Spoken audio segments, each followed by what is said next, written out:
My name is Koji Shout in the head is big. Welcome and welcome one and all.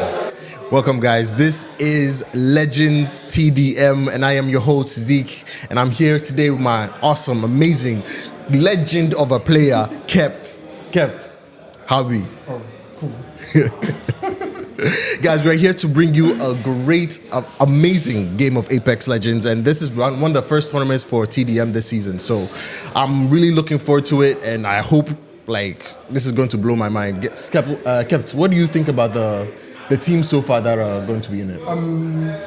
We have with us very competitive teams. We have teams like Nexus, we have Play Province, who are previous winners of multiple tournaments. So it's going to be very competitive, I think, and we'll have a very, very exciting tournament. Yeah. I mean, as a high-level player yourself, I mean, I've seen some things.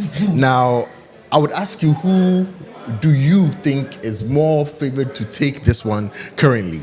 I think the viewers want to know, right? If I'm being biased...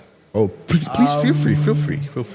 I think I see Nexus winning this tournament because the players are just built different. They have the movements God Yuri with them, with Wikis, who is very decorated, and we have our very own gunslinger. So I feel like they have the highest chance of winning. So currently you believe they are the best because they're the best kitted, but what about synergy? Because it's like synergy. A football team, you know, you can have the best team, but if you don't have good synergy. Yeah, with the team synergy. I'll give that to our DKG boys from La. They play together and you can see as they play with their comms, speaking in their local language, the guy, you see, they are not just playing the game, they know each other, they know what everyone is thinking and they push as such. So with the synergy, I'll give it to the DKG boys. Okay, hear that guys. The DK boys, DKG boys, guys, Charlie, they come sport there. But apart from them, we have Team Nexus, who is actually at the pinnacle, I believe, of Ghana Apex currently. So we are going to look forward to these teams playing today. So the teams playing right now, we leave Nexus and Play Province. Yes. What do you think about Play Province so far? Play Province, they dominated way back, but it's been long. So if I'm being biased, seeing the rank gameplay and the leaderboard with the numbers Lamar has been pulling, Play Province 2 is not a team to sleep on over here. So yeah, Play Province 2 is there. All right, guys. If from watching from what's in front of you, we have Play Province. We have two groups so far. We have Group A and Group B. So Group A, we have Play Province, DK Stars, Nexus Esports, Coastal Guards, and with Group 2, we have Gamers Republic, Mugi Club, TLU, I actually want to know what that stands for, and then DK Athletics, right. So we're looking at Group 1. So currently in Group A, we're looking at most likely is the toughest group, or what do you think? Yeah. Group A is deadly. It's competitive. It's not going to be easy. So I mean, easily, we're looking at either is going to be. we think from per your analytics, right? Yeah. I'm going to dub you the analytics man. Right? So per your analytics, it's most likely going to be either Nexus, right? Yeah, and Nexus Esports. Then most likely Play Province and DK Stars are going to be the ones fighting for the win, the to be on the top. Yeah. Right. So. Definitely. What about Group B? Any particular team that you're looking Republic, for? Labaji is an OG player. He has been there in multiple games. We see his name, we see his YouTube channel. He dominates, and you can see from the little warm-ups that they weren't here to play. Right. With synergy, everyone coming, everything, you can see they really came prepared, and they're also a fun favorite to look at. Yeah, we can see right now. You see the guys are out there. I see some matches going on already, and honestly, I just can't.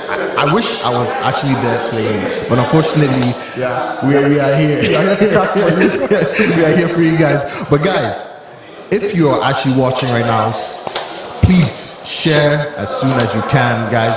We need you guys to watch, you guys to share, broadcast it. And don't forget to follow, guys. Don't forget to follow. We're looking forward to that. Now, are there any particular players up on? I think you mentioned Yuri, and then you mentioned Gunslinger. Right.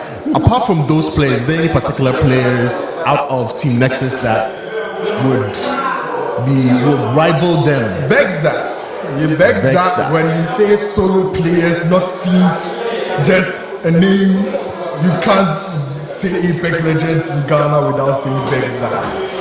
Why? He's one of the top dogs, bro, it's not a joke. Like a normal console player with ordinary Xbox controller, the things he does with it, bro. Oh, so he's on controller? Yes, a pure controller. Have you fought him on PC? No, I haven't fought him on PC, but fighting on my Xbox days, bro. He's just built different. Alright, guys. Just solo players. Vex is my man. Yeah, and from this, it looks like the teams are getting ready to pair up. And any predictions for this one? With Scout Town, the low ground plays, I think it's going to be very competitive. But it's Apex, anything can happen. Just the switch of legends can just turn around all these predictions you're making. So the best thing you can do is wait and watch and enjoy. That is very, very well said, Kept. Like, I'm just... Oh, looks like you're straight into it. Going live. And, okay, interesting team. They have Ballistic, Wraith, and then... Conduit. On weak as well. I would think Ballistic would be a good choice, though. So I'm definitely looking forward to how they decide to play this team. Grenades going in. Oh. It looks like they're scouting, pre-firing. I'm sure they've seen the team already. Couple of shots coming in. Okay, Wiki's looked like she's pushing forward. Gunslinger directly right behind him. I guess this is Yuri we're watching right now. Yeah. Alright, guys, be ready to see some amazing movement here because he is known as the movement god. Wiki coming from the back, getting some back shots in. And 3 kills. 2 kills, yeah, 3 kills. 2 on for Team Nexus. Yeah, it seems. one for Team Nexus. 2 for Play Province. Okay, that's another 3. Yuri gets a kill on Gothi, his favorite duo. Though he likes... Yeah, they play together a lot, but it seems today a tournament has gotten them on the opposite sides. That is Apex Legends, your friends today, your enemies tomorrow. What a push and what a good ult. He's just so good, so hard to kill. Yeah, you have to make these split decisions, and so hard to kill. It looks like he is ready to push, kind of peeking here and there. My God, open field. Gets the kill, bro. Goes down. Here he goes down. We have Lamar's FOV coming from spawn. What does he do? All right, let's see. Tries to feint, and it doesn't go well. Doesn't look like... Oh, he gets shot from the back. Lamar can't hang in there, but that's a 2v1, and he goes down. I mean, Apex is one of these games that you can't just go and do these things by yourself, especially in the team where that seems very coordinated right now. Everyone always forgets to look behind them. This is a horror game. You always have to look behind you. You can't just walk forward. You will see where they're coming from, though. You put check your back like it might be good. He's very paranoid when it comes to Apex. Wow, Wiggly's still alive. And he is trying to still stay alive at 1 HP, bro. Takes him The guy down. takes the dub, bro. That was a good play. He was able to take down Lamar. That was Lamar, by the way. You have got the controller movement player here. Some nice trade shots coming in for Gotti. Gotti getting pushed and goes down. Once again, by Weakers. Yeah, Yuri takes down Wiki there.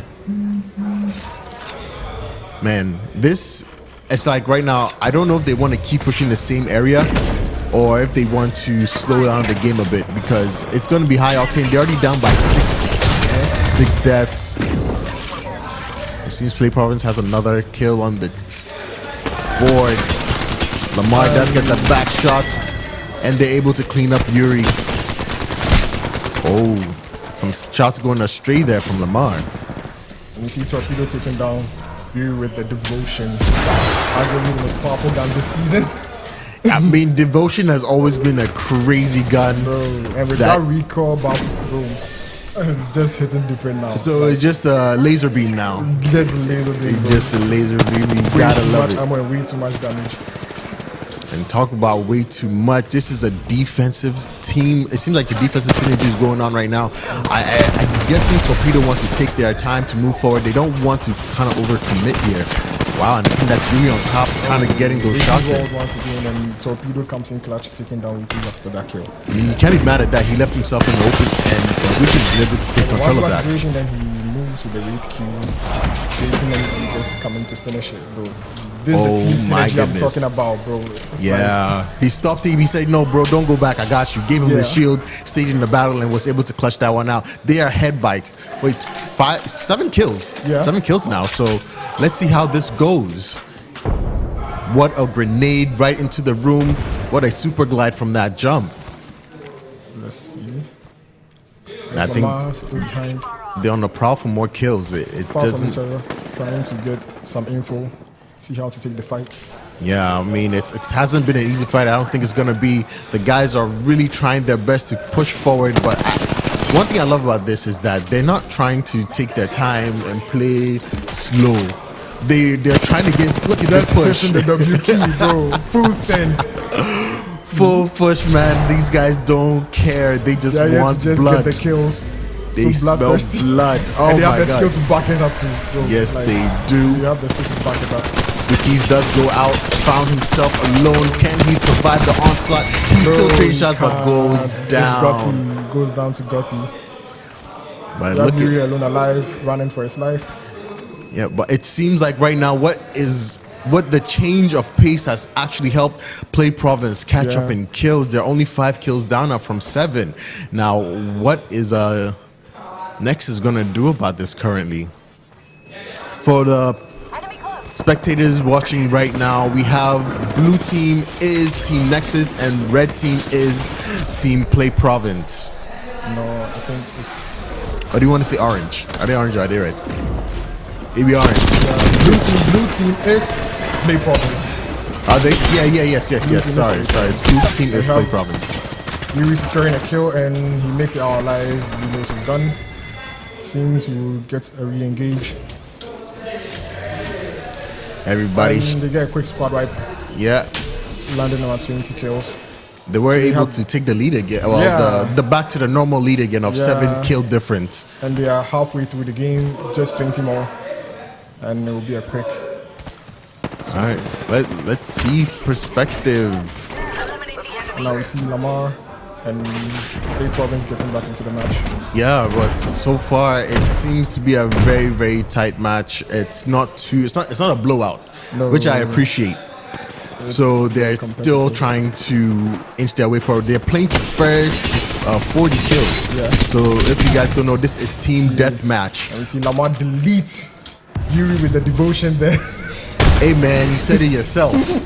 Devotion, man. Devotion for the motion, and he is able to take one down. 6 kills down still, and he has his eyes on the next kill. We have Wiki's World fighting 2v1. Gunslinger trying to help him out. Oh, Wiki gets pushed and goes down. Gunslinger Lamar follows. Once again with the devotion. Get 2 quick kills. I mean, they are fighting back, but it's not over yet. We have Yuri alone trying to play safe. Yeah, I mean, both of his teammates are down. He can't really push right now. And using the car. Yeah. Has the car been buffed or is still the... Oh, the car is the same as always, but you have the ballistic ult that buffs every single gun you're using. Speed boost, reload boost, everything. Perfect moment to push, and we see that they almost get it really clutching. He's 1 HP, tries to stay alive, but no, he goes down to Lamar with the devotion. Yeah, but Gunslinger could come up and help wipe them out. Bro, it was a double ult, both teams ulted, and you can see the power ballistic ult and how you can just switch the gameplay. Oh no, dude. And you see Conduit, that's what he's trying to do the board back. Can he Yeah, You Yuri, see they swing and Yuri just comes in and just clears jumped the two out. of them. He took him by surprise. He was unaware completely. He thought everything was okay, but then, yeah, Charlie, ninja teens. Yeah, Yuri's like that. It'd be so. This is a high octane match. They are 4 kills down still. But Team Next is able to hold the lead, and they're not playing too aggressive. They are taking their time. Yeah. Frag goes in. Gunslinger might push here. Whoa. That was a good beam, or was that a grenade? Gunslinger with the reinforcement. Yuri go down, and you see the devotion in Ricky's hands. Gets 1 kill, and he's just out of there. No need to try and be a hero. Does he make it? He makes it. He makes it out. That was. And we get Yuri with the back, trying to look behind him. To shoot him and trying to. Yeah. What a wall bounce. Yeah. And we see the Newcastle all go down for play province, trying to hold the defensive position. Oh, Gunslinger. And we see Gunslinger with a sliver of health left. Literally, just a little piece. Let's see the scoreboard.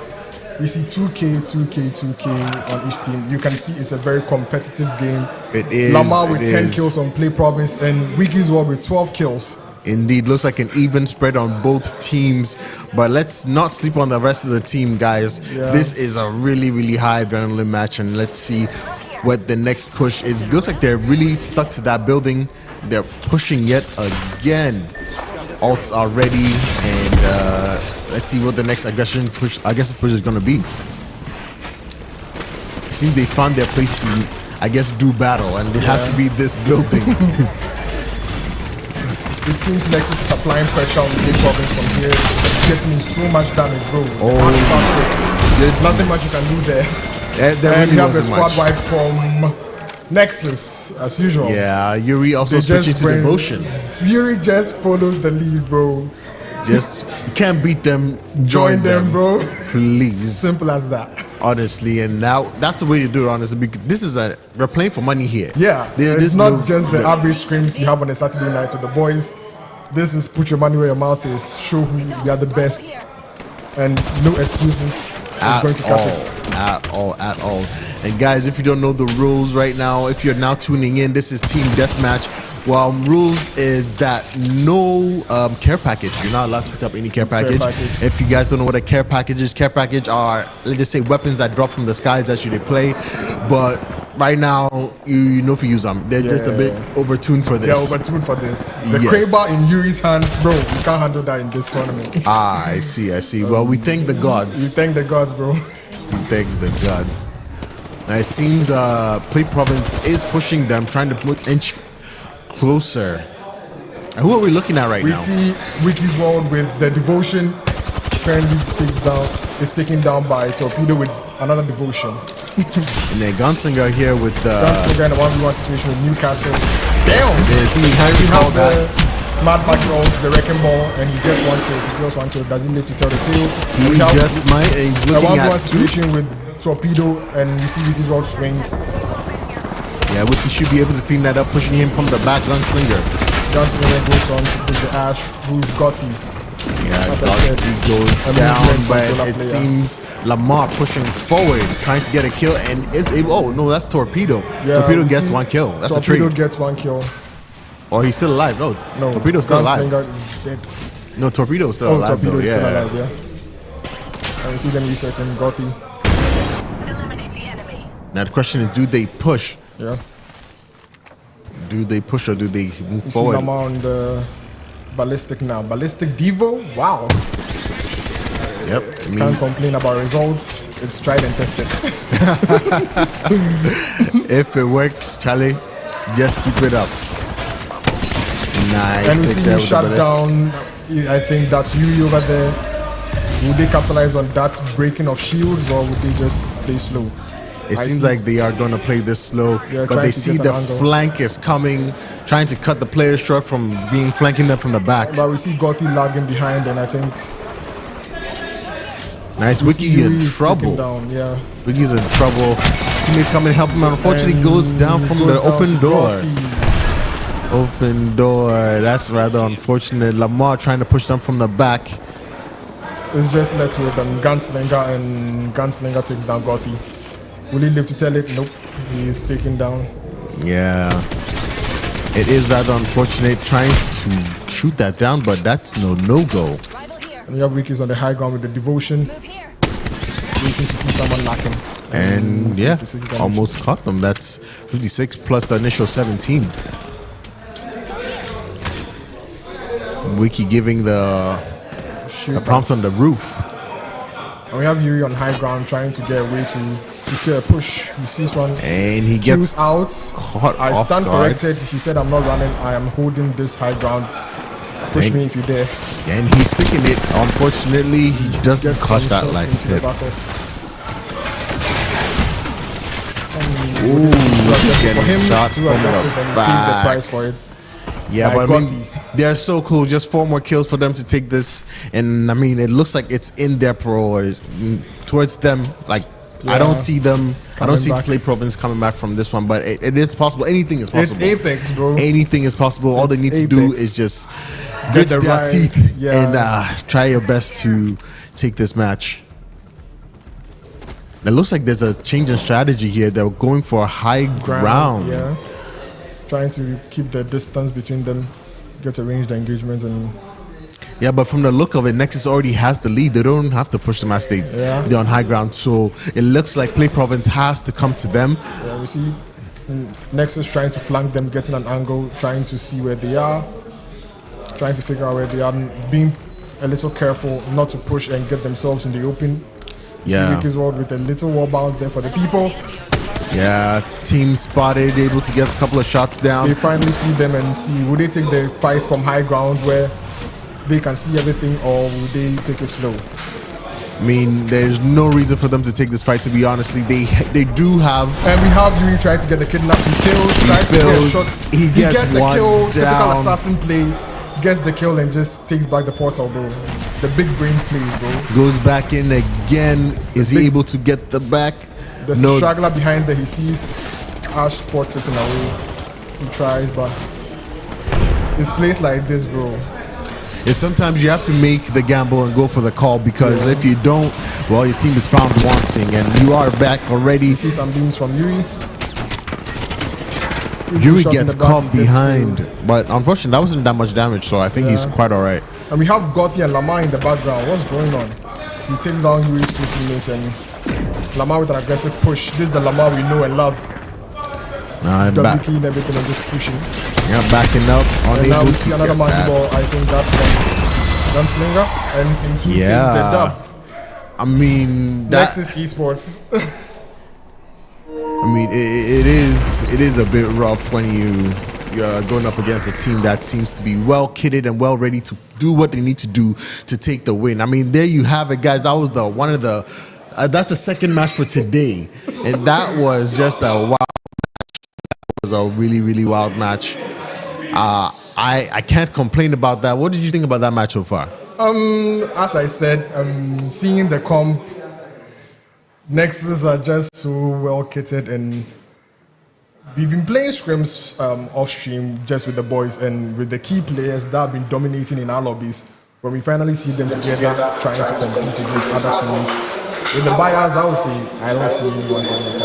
But it's Apex Legends. Anything can happen. Anything can happen The right team, indeed. the right comp. I think Play Province try to play their play style, meet them on equal footing, and try to brute force their way with it with pure skill back. It seems maybe a few changes here and there could have increased their chances of winning back. That's their play style, and that's what has gotten them the trophies they have. So it's not working. Yeah, and I mean, as we saw there, we have two different teams playing two different legends. It's not like there's a meta that is actually strong right now, but it seems that each team has something that they believe in with each legend that they chose to pick. Right? You were saying with the Wraith, and I think that was a great push that he had there at the end. Yeah, because they were. Yeah, I mean, what are you gonna do? They were all up the hill. focused on my teammates. Let me just get in there, get one kill, and leave. He tried to kidnap too, but unfortunately, he failed. kidnap But he didn't said, work. "No, you don't end it here. You don't, I'm going you with don't. something that we just took down." the ballistic. And I mean, if you were on play province right now, what would you do in order to change how you would approach? Because this is not the only time you're going to fight them, right? You're going to fight them again. So what do you do as a player or as a team leader? Because each team has a captain. What do you do? If I was the captain of play province, I would say, people would say petty, but I would say go controller Ledend, bro. Like, nerf them with those Watson fences. You see Watson got a very, very massive buff and force them to change their play style. You see they are pushing aggressively with the ballistic, they are pushing aggressively with the weight, punish them with the pushing, try and hold your ground. And if it's not working, there are many options. You can try alter and get the better angles, but change something. Yeah, so I mean, I believe that makes more sense to me because I was thinking maybe it's the playstyle that they need to change. But yes, this is Apex Legend, so your Legend is really a big part of it, right? So thinking about wouldn't a control Legend, wouldn't that depend on what map you get? With the Scout Town is very congested and you don't see anyone going on high ground because it's very low ground. Yeah, everyone is staying on the ground. Nobody's playing Horizon. Torpedo is a very, very good Horizon, but you don't see him going the high ground because it's just this time at this point. So the best you can do is fortify your low ground and get your position fixed so that anyone who pushes you gets punished for it. Right. So that's the should I say the mid game. So in the early game, what should you be doing in the early game, right? Because in the early game, we play things differently, right? You don't just jump in. Exactly, because once you see once someone picks the Watson, they're like, oh, these guys are playing Watson. They're just gonna exactly. Yeah, you get them to keep exactly, keep them on their toes. So what in the beginning? How would you play that early game? Because I guess it would differ from team to team. Yeah, with the early game, I think Recon would be good, but we currently see skirmishers have highlights when they enter into the void, like Reap or maybe Altar. Can you explain what highlights are for people that might not know? You see when he's in the void, when he faces enemy teams appear as red before she appears, so she can use that to get information on the enemy team's position, get back really the information to see, and they strategize around that so that they get all the advantage as they push. Or they can opt for a Bloodhound, but seeing how Apex is, Bloodhound is just not catered enough for a heated battle like this because after this kind of for 35 seconds and there's nothing you can do. So I mean that's a fact. Yeah, there's not much you can do there. But I think Recon getting information about the fight before you get inside, that's a very good thing to do in the initial part. But if you want to go the aggressive routes, they went with the ballistic and that was a very, very good pick. But I think the ballistic with an Altar will also hit hard because with Altar, you don't know where the team is coming from. Exactly. There's a nice door here, but Altar says, hey, no, I don't need I like back door. I can make my own door. Yeah. He gets in, clears you, and you have the void next to you, so you can escape if you are being the need a quick run. But overall, I think both teams play very well. But unfortunately, we see that Nexus came out on top. And they showed their worth, but it seems we just couldn't beat. Yeah, I mean, like you said, you spoke about Yuri. Yuri, I think he ended the game with about 18 kills, I believe. And I mean, that's almost half of the kills that you need to finish. Yuri does so well. He's one of the few MMK players we have left in Ghana. And his play style is really trying to implement the movements and the aim. You see, with mouse and keyboard, it's either you drive one way, either you be very good at aiming or you be very good at movement. But he has found the sweet spot to like merge the two, trying to get a wall bounce and get his kills. Unfortunately, I feel it's a big nerf that there are no care package guns because you can see it in his eyes. He was anticipating to use the Kraber as a shotgun. I mean, he asked, he's like, oh, can I trick shot with the Kraber? No. I'm like, bruh. No, we don't do that here, bro. Bruh, that's a bit much. But I mean, I can understand when you're that confident in your abilities, you should be able to express yourself, right? And now I'm looking at it from the perspective of, okay, you mentioned that he's one of the few MNK players that we have. I know you're on your MNK journey yourself. Yes. How has it been to transitioning, or should I say learning? Personally, I'll say it's one of the hardest transitions I've done. Like, with gaming, knowing the controller, I started on Xbox in 2021 and I have a lot of hours on controller, but after seeing how nice the MNK movement was like, I was like, well, Apex has felt a little one way for me, so let me try something new, thinking, oh, it's going to be easy. But trust me, bro, we all get the pros complaining about aim assists, but if you get there, you see yourself that it's not an easy thing to aim on mouse and keyboard. But it's fun. It has its own playstyle, and when you get good at it, bro, it's a whole new journey. Yeah, for those that don't know, MNK is mouse and keyboard. Yeah, mouse and keyboard. Just in case you guys don't know. So it's kind of like you're using two parts of your brain at the same time. Yes, so many issues at first, trying to know what key is what, trying to hit a key and accidentally hitting another, having two fat fingers. When you try and hit a Q and you end up pressing tab with the Q, that happens to me often. Yeah, very often. Big issues when you're transitioning. But when you get that, you get past that phase, I think everything is just left with your aim. Just get yourself a Kovacs and aim labs, train your aim, and I think with time you might get good. So let me ask you, right now that you are in your journey, do you think currently that it was worth the transition from mouse to from controller to mouse? Personally, to keyboard? It was very worth it because I enjoy the game more than I used to on controller. Yeah, it's very fun. Like, I'm not a pro or I'm not a sweat trying to get into tournaments. I'm just chilling with the boys. We waiting. I'm just chilling with the boys for the most part, and I like to enjoy the game. I always say this, that I spend most of my time running away on MNK than fighting because, I like it when a Pathfinder tries to chase me and I just hit a wall bounce into a tap strafe and he can't keep up. And that's the thrill of playing MNK, honestly.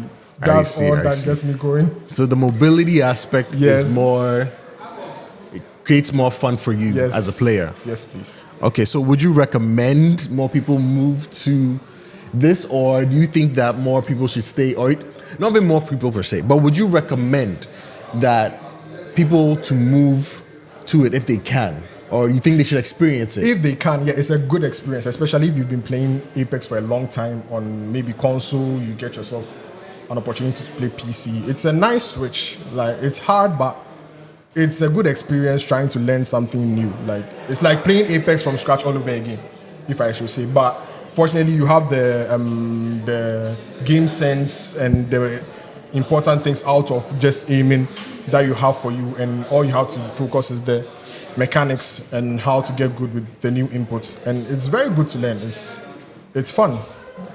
It's fun. It's hard, but it's fun. It's hard. You try, you pour a few minutes, pour a few hours. If you have the time, it's good to learn and good to have fun on. 1v1, a friend, join scrims online. You get good. I think the community is very supportive. The boys from Mugi Club, the boys from Play Province, any MNK player would be willing to help you, give you maybe, try to let you get your sense. Some like high sense, some like low sense. They'll guide you through it. And how do you join this community? Oh, we are on Discord. From Battle.net, you can see, you easily get access to. So what's the name of the Discord? We have Mugi Club, we have the Big Hub. We even, if you want to go outside Ghana, you can even actually join the main Apex Discord. Like, it's very active and it's very supportive. And there are many WhatsApp groups, FPC, community, there's a whole lot. And it's not just Apex, we play ball, like, it's a community. Oh, okay. Sounds like a nice community. I might join there myself, honestly. It's been a while since I got my feet wet in some Apex. So, guys, for those watching, let us know who you're rooting for, because personally, I want to be biased and say Play Province. But I mean, they had a rough start. But I'm a little biased. That's me. We don't have virtual union, so I have to go for Play Province right now. And guys, stay tuned. This is not the end. This is not the end. Stay where you are. If you want to go for a drink, go for a drink. But we will be right back with more Apex for you.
My name is Koji Shouting. The head is big for a reason. Shouts to VGA Esports team for putting this together. Go subscribe to them on socials, on Instagram, on Twitter, on YouTube, everywhere them day. Charlie, and just watch the content. Let us all be part of this build up. Support them, let us push the esports.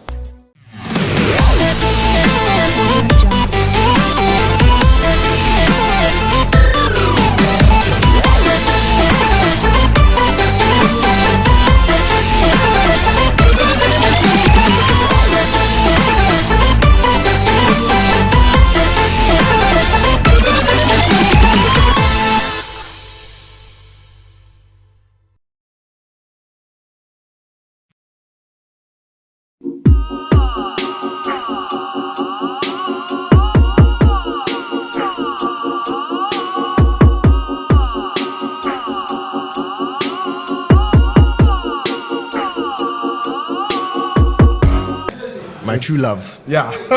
Please don't let my wife hear me saying that. But if you see that, please censor that part. But yeah, Charlie, Skull Town season 0 to about season 3. Yeah. That was a fun map. Yeah, that was a very, very fun map. Kings Canyon. Yeah, this is the best POI on Kings Canyon, and you can see that the players really enjoy it and they are loading in. Yeah, and as you can see, so on Mosquitoes on which team? Team 1, Mugi Club. Yes. And then on team 2, we have TLU. I think it's just our own boys that came up. I don't think it's an Ogo, but we see Kelly that I personally have played with. He dominates in the PS5 lobby. Sorry, and we have Slade.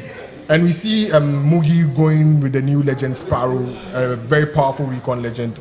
And let's see how it goes. Right. So we are loading in. And any loadout particular that you think people will be gravitating towards? Because last time we had R9.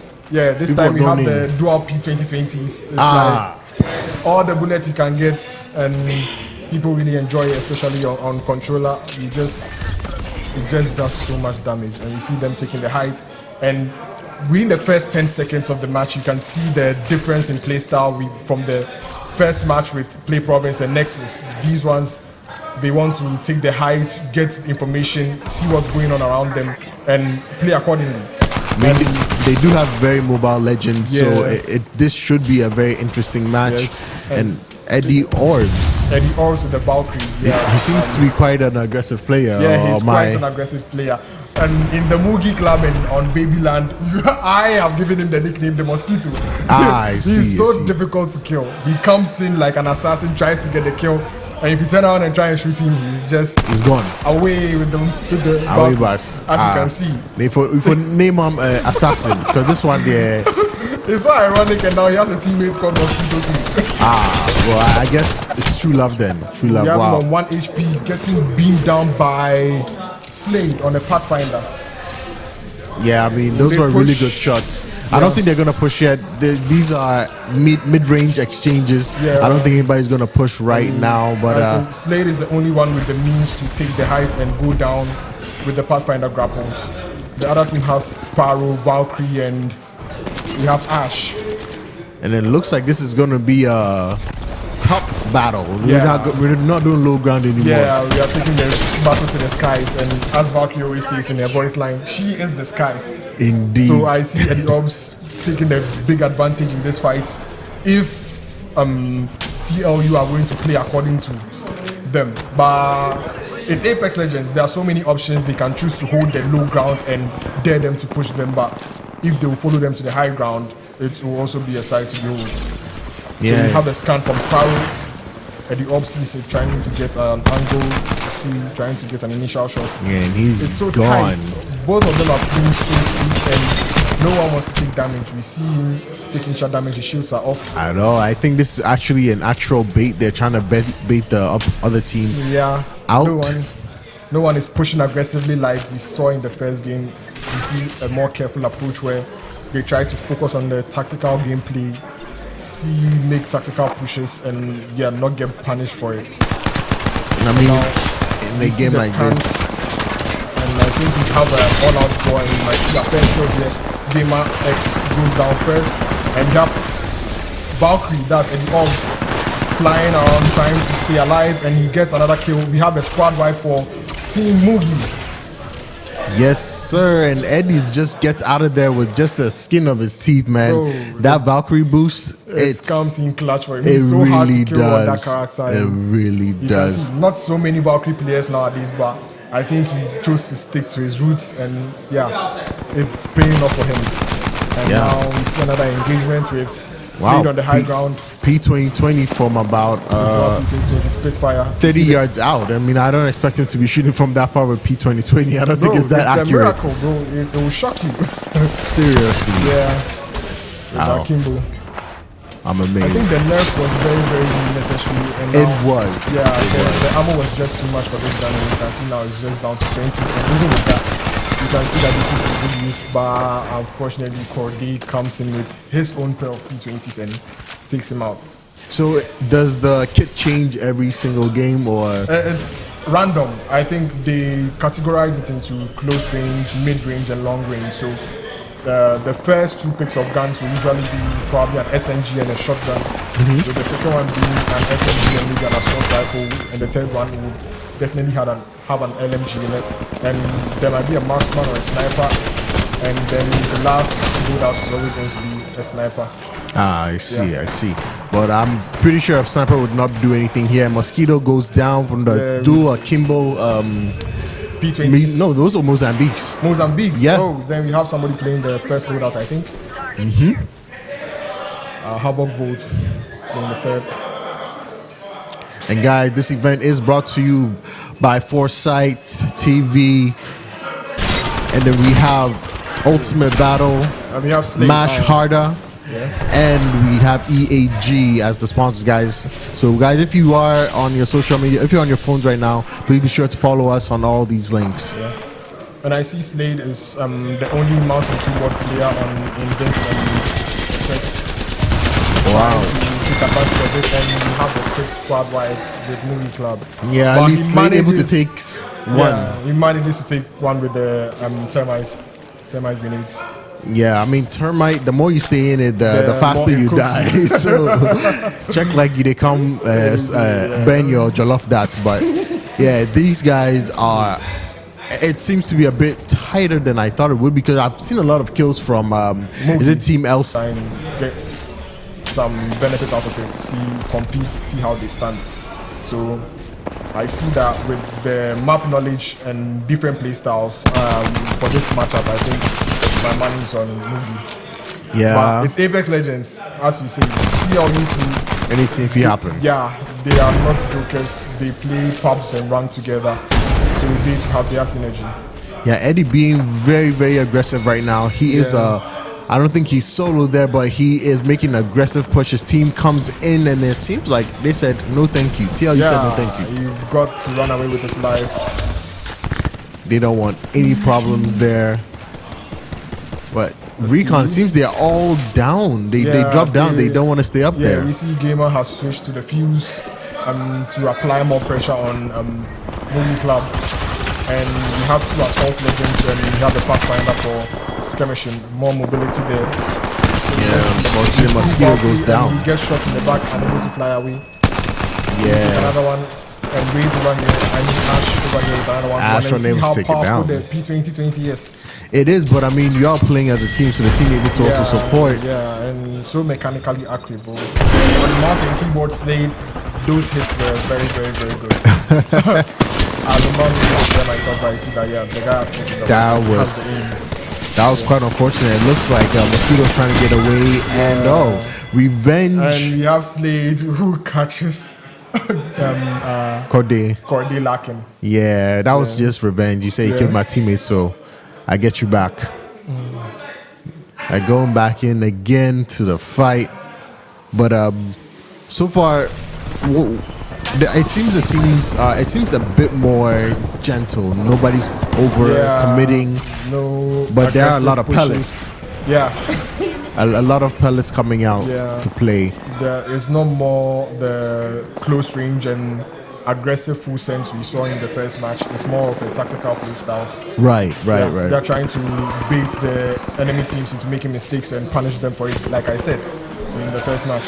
And we see that clearly over here that Eddie Orbs and his fellow Movie Club members are trying to be smart about it, not just brute force their way with fights, trying to catch people lacking, get shots behind, get easy kills, and proceed there. Now we see a 1v1 situation with a Spitfire. It should be able to so many bullets go, and he gets a quick kill for it. Yeah, he does. That was such a planned thing because they all had an idea where they were. They just kind of collided on top of them. And what is that? Ash? Unbroken, he gets deleted for that, bro. Like that was a bit wild, but okay. And we have another one, and is it going to be a repeat? And we have Pathfinder grapple away, and he escaped. He did Pathfinder things.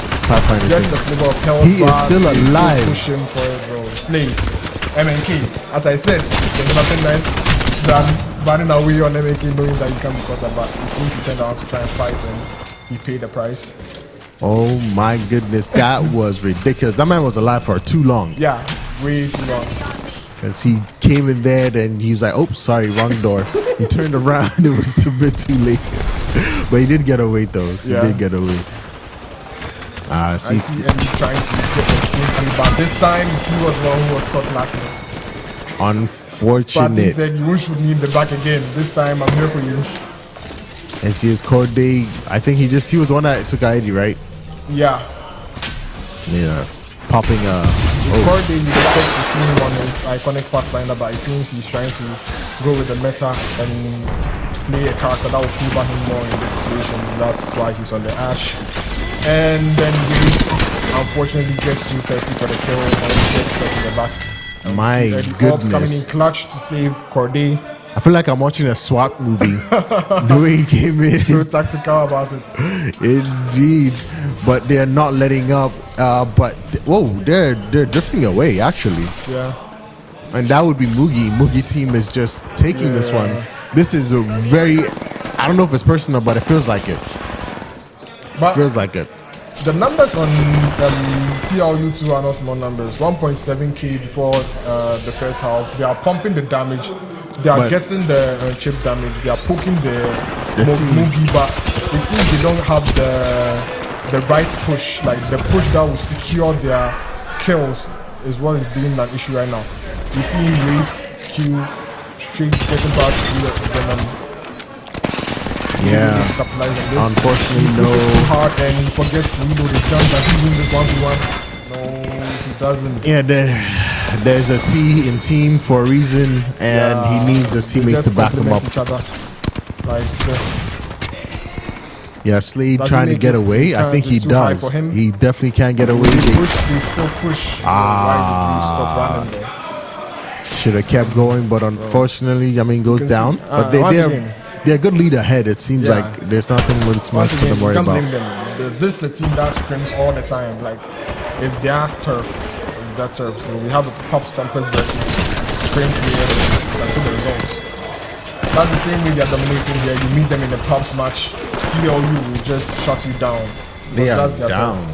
Man, it seems so Mugi Club is the one that's in ahead right now. Yeah, and Movie Club. As you can see their logo over there. yeah, as it seems their TLU is down by 20 kills. We'll make that 21 kills.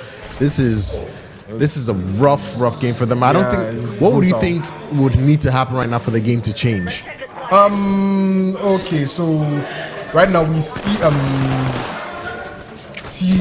Mugi Club playing very tactical and very slow, chipping all the damage they can before full sending into a fight. So in this situation, I think the play style that Play Province adapted in the first match, the aggressive ballistic ash and rave that they were just pushing them, I think this will favor them more. That play style Right. will favor them more. You are trying to chip me, okay, I'm coming to you, I'm Right. full sending you. I'm full sending you. You took loadouts that will favor you in the distance. I'm taking an SMG and coming into your face and beaming you. Especially when you get an ash snare. Yeah, that's what I was thinking. Yeah, shutting down Valkyrie from flying away. You snare her, you gang up on her, and you just kill her. Rather than play slow and use it to chip damage. I think Movie Club has proven to be way better at that, so that would be a nice change of strategy for them. Man, Slade didn't have a good call there. He actually wanted to go around the back and get the flank the other team, but goes down for that. But the team able to wipe the TLU is able to wipe the team for that. Yeah. So it was, I guess it was a good sacrifice. Yeah. Perhaps Slade taking the high ground, trying to find get around the head, and the teammates is being pushed, and they just circle them and just deal with them, bro. Like, Yeah, this I is don't feel the synergy, bro. tactical I don't feel dissection. The synergy is there for Mugi so much, but I feel like there's more synergy in Mugi than there is in TLU. It's like they are playing, they know how they are playing, and you have Slade go the wingman and G7 Scout, a full long range gun composition, and he jumps down trying to go close range, but unfortunately for him it's too late. Mugi was far ahead. Man, that was Showed their a worth. speed run of a game. Honestly, Yeah, I did not think it would be that fast, but I mean, we do appreciate a little. Quick match. Yes. I was going to say quickie, but I wasn't sure about how that was going to go. But yeah, it was very clinical. The way that they dissected them is From the start of the game, you could see that Mugi had everything planned out, like how the match was going to go, how the fight was going to go. They just took the bulk, went on high ground, got information on the enemy legends, saw the position, then play accordingly. Like they prepared very well for it, and they saw their team's weakness and they exploited it.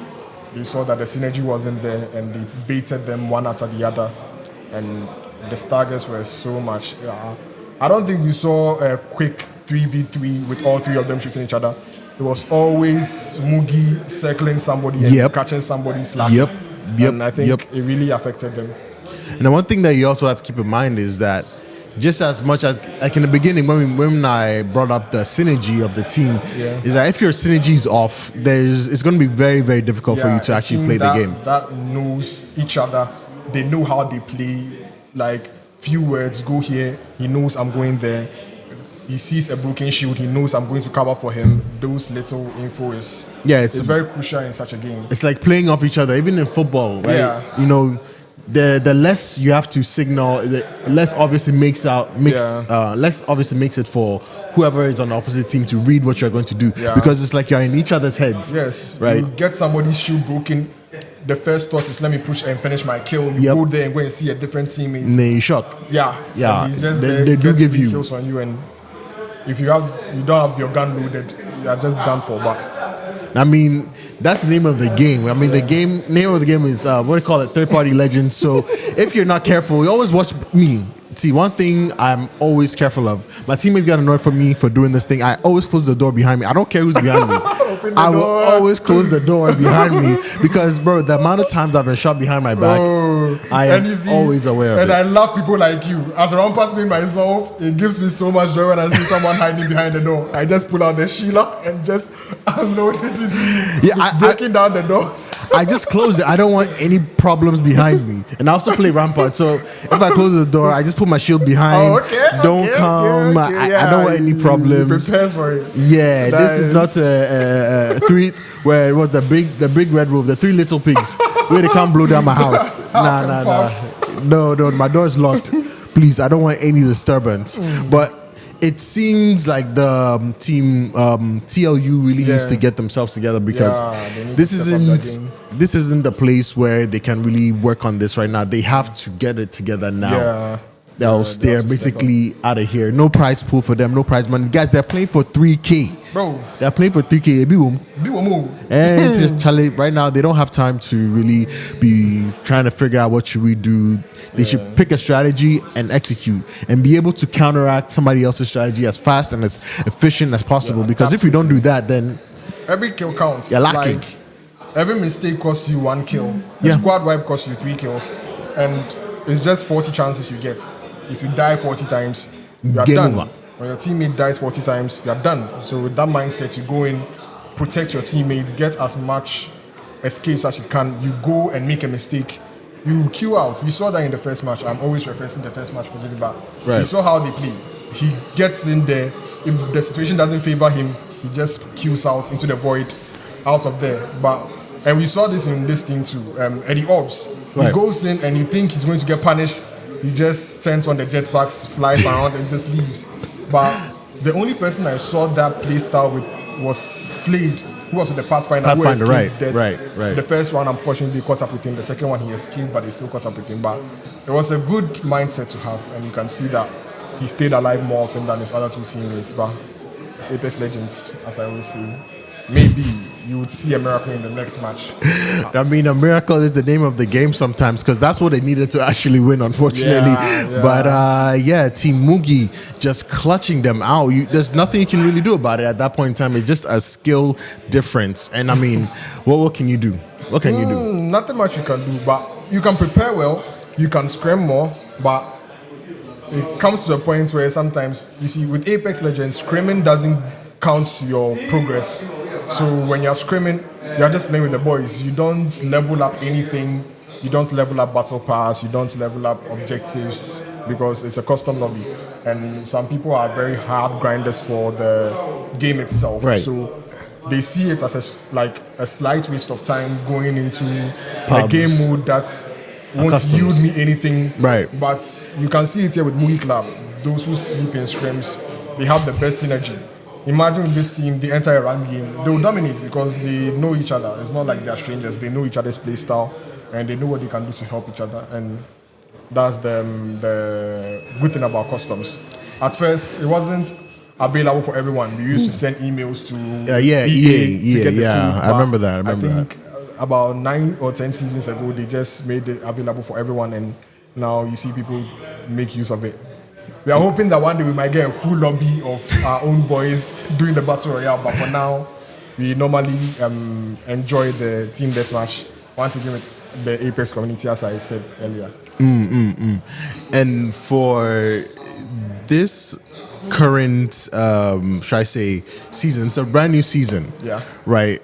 Are there certain meta going on right now in terms of weapons and character selections? In terms of weapons, we see the Devotion. We saw it in the first match, but unfortunately it wasn't in the second match's loot pool. But the Devotion is a very powerful gun this season. They buffed the recoil and it doesn't shake as much horizontally as it used to. So it's much easier to control. And the ammo is still the same old, an LMG, all the ammo you need. And not much you can do about it. So you just hold it, and it has a tighter choke now with the new crosshair, and it's very powerful. You see all the big pros abusing it in ALGS, the streamers, Mandy getting squad wipe, styling on them. It's so powerful. And with the legends, the meta right now is Ash Ballistic Altar. Altar being so powerful because she gives you an escape chance if things don't go well. You get knocked, you can go back to your Nexus and get a res, or bait them into following you. You just get a simple squad wipe. And we have Ballistic with his ultimate so powerful. It gives you speed boost, reload boost, like so powerful, and it's tactical. In a 1v1 situation, it comes very, very clutch because it shuts you down. Like it just overheats your gun, revoking your gun license, as you say with the boxes. You will not be able to shoot your gun for a while. And a fast-paced game like Apex, you need like just a few seconds of not being able to shoot at the enemy can cost you your life. That's true. That makes him a very, very powerful pick. And Ash for an assault legend, she has so much mobility. Her 2 dashes, she's up in your face before you know it. Very strong. And her ultimate, the one-sided TP, I've forgotten the name, but it's very powerful for moving around the map. And I think currently with a perk, you can have 2 of those. And the snare, a Valkyrie's worst nightmare. You snare your enemy. You have nowhere to go. You are held down in place. You can't fly. You can't grapple. So yeah. And talk about worst nightmare, guys. I hate to say this, but guys, stay tuned. We'll be right back with more Apex for you guys. Go get your Kool-Aid. What else? I mean, you talk popcorn that. Popcorn that I talk. I need another drink. What you drink? Kool-Aid. We local people with the bell and Jolly Juice. Jolly. Go get your Jolly Juice, go get your pineapple juice, go get your orange juice, whatever you go get, Charlie, go get it. We'll be right back, guys, for more Apex, so stay tuned.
My name is Koji Shouting. The head is big for a reason. Shout them and let us push the esports agenda. Yeah, so shout out to VGA esports team. My name is Koji Shouting. I'm out.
Rolling.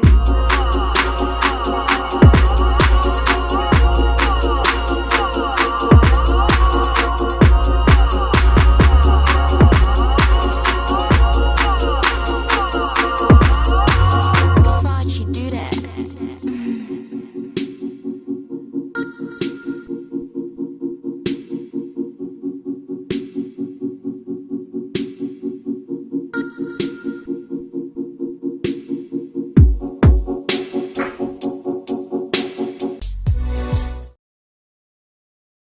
Welcome back to Legends TDM. Zeke here again with my boy Kept. So he owes the keep, but this one we no keep. You know, keep cry. I say we are back. So welcome back again. More Apex for you today. I mean, right now we have which teams are going up next? Game Republic and TLU. And Team LU. They just came out of the match. Yeah, they were properly how do you say washed? It was rough. bad. It was rough. They have a second chance, a shot at redemption. Oh, I mean, a shot at redemption. And we love the redemption story, the underdog story. So we are hoping at least they're going up against GR. GR, no slouch. So and we are getting straight into it. I don't think this is going to be easy for them, but I mean, bro, the names I'm seeing on GR, I'm shaking. I'm hoping at least the boys are able to put up more of a fight this time than last time, because it was a bit rough. I hate to see it. I don't like watching it like that. I mean, we all want to go home early, but we don't want to be sad when we are going home. Yeah, we want to see competitive Apex. Like exactly. Boot for boot, like blow for blow, shot for shot. Yeah. No long thing. We don't want long AEO. Yeah, I said long. We don't want short games. Yeah. Long crowd. They might 20 minutes being I'm feeling, but with the it was a bit quick. But I know get problem. I'm not here to shout. I shoot down anybody's hopes and dreams. You guys that are watching, I know Killers Day inside. So you guys will come down, join the next tournament. Guys, sign up. We are always doing Apex tournaments, so I hope to see them in the next one. Yeah. If any new guys you join, be sure to let us know. Maybe you can join Moogie Team Moogie. Oh yeah, Moogie Club. Moogie Club. Thank you. I said Team Moogie, but Moogie Club, and we are right into this one. So it's Gamers Republic, which is GR. Yeah, GR Lava G, and those who know Lava G. Yes, sir. He's a legend in other titles. Oh yes. He's over here to show us his Apex skills. Yes, he's my father in MK. So, that's where I know him from. It was so nice. I'm quite a big fan. It was so nice when he put in a face to the name. I've known his name, I've known his channel, I've seen his MK plays for a very long time, but I had never seen him before, and seeing him today, bro. He's no slouch at Apex too. Yes, and he's here to play. You also see his Apex. Yeah. So, I mean, we saw them. This was off stream, but we were able to see them make a comeback in the other game. Was really close with Moogie. Yeah, they played with Moogie earlier, and it was so close. They changed. They adapted. Close. Yes, they started with the full send strat, and when it wasn't going well for them, they fortified this building with Watson, as you can see there, and they forced Moogie to play on their terms, and Moogie got punished for it. They came back up from I think 7 kills, came back and took the win right from under them with just that little switch of characters, switch of play styles. And let's see if that's going to work with them with TLU. Yeah, and I mean, right now it really depends on who gets the first kill, because that's what's going to depend on what team is going to push like which side, right? Yeah. If they do get one kill, if TLU gets one kill, then GR would have to push them. Yeah. If GR gets the first kill, they would have to push the building. And we all know that building is fortified with Watson fences. Yes, please. Yes, so please. restricted, you can't go like.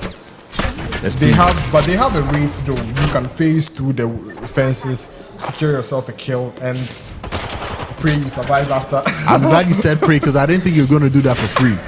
But I mean, it will be like that. Oh my God! We see Lava G go down, and here's the case where TLU, as we said, they started adapting. They held their ground, forced GR to push, and you can see Lava G got punished for it. Yeah, Lava G completely unaware, hiding behind the door, and gets just being drilled for that.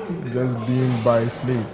Yeah, I mean that's a free kill. And we see his teammates aren't relenting. They are not ready to give up the streamer building. They are just holding there with their Watson fences, saying, "Hey, come to me. I'm not coming to you. If you want to fight this fight, just come to me." And we see this strat of Emba. When an enemy team is hiding behind a cover, you can force them out with this. as you can see, he used the stack to force out his enemy, and then I think he didn't capitalize on it, giving them the opportunity to go back in. They use their Q and they just force you out, like from behind cover. Yeah, man, this is a completely different strategy going on now. Yeah. Now MLU, TLU making them Push want them. Yeah. They are trying to fight on their terms this time. They are holding their ground and forcing GR to come to them. And Hard Guy able to get away, but unfortunately caught reloading. Yeah, Every gamer, second counts in this game. 6 gamer just came in and cleared it. And you can see, and it's clear as day. You can see the comp GR is running. We have 2 controller legends who are very skilled in fortifying buildings. Yeah, but when it's the case that you fortified your building and they are not ready to push you, so all your work is just gone waste. Like, they are not coming into your building and you are rather going to them. So your kit is not really helping you in this situation. So I don't know what they're going to do. This time they've been able to bait them, but unfortunately Watson just got a buff that doesn't allow her to use that strat where the fences break the door and you can fight them. Now the fences fortify the door instead. So I think Slayer is a little behind on his Watson plays. He might have to update and read the patch notes next time. But I mean, he was able to hit a nice 96 there. Yeah, with but the strat is to break the door and get free gunshots and kill them instantly when they are stunned. Because the fence gets to the door and gets to the enemy. Right. But this time it gets to only the enemy and the door will stay closed. So you can't shoot them for free. So it's a small nerf. Yeah, it's a small nerf, but a buff in a way, because right now you can't open the doors anymore. You get stunned when you try and open the door as an enemy team. And you get stunned when you go near the door. So are you willing to take that risk? Get stunned and get punished for it? Because if it's Watson and you alter, you can just pass through. But you can see that GR is running a very good counter to Watson, but unfortunately they are the ones running the Watson, so they may not be as powerful because Alta is able to get into rooms without passing through doors, and GR has been able to steal 4 kills and come shoulder to shoulder with TLU. But let's see, we have a 1v1 situation with nicely Slade, done. who is able to hit the massive shots and get punished for it. And now G. It seems, Slayer was the able last man to. standing here, and we have Hard Guy. And they are going back to streamer building where we feel they have the most advantage because different floors and different levels of the game and more room to play. Well, they're still down by 2 kills, unfortunately. Yeah. But I believe they're probably recouping before they go for another strike because they have to push them. There's no other way to actually win this match without them pushing them. Yeah. Right now, TL, you have the advantage right now. So it's left with GR, that's Guinness Republic, to push up or step up and get the kills. All TLU has to do is stall for time because they know they have the advantage. They know, you have to push me now. You have no choice but to push me. Now, well, I guess run away, which is what he did. Since they are playing controller legends, it's a playstyle you usually don't see, but it's for reasons like this that we choose not to play them because they tend to stall the matches. But if it works, it works. You have money on the line here, so it's not fun in games anymore. Yeah, exactly. It's what you have to do to win. So you don't judge, you just watch and do what works for you. And we have Slade full committing into the fight, dropping down. Will he get punished for it? I mean, it does take a little bit of damage, but does not go down, which is a good thing for his team. We see But 6 gets taken down. Babaji gets down with enemies on 1 HP, and they manage to come and take the lead away from TLU.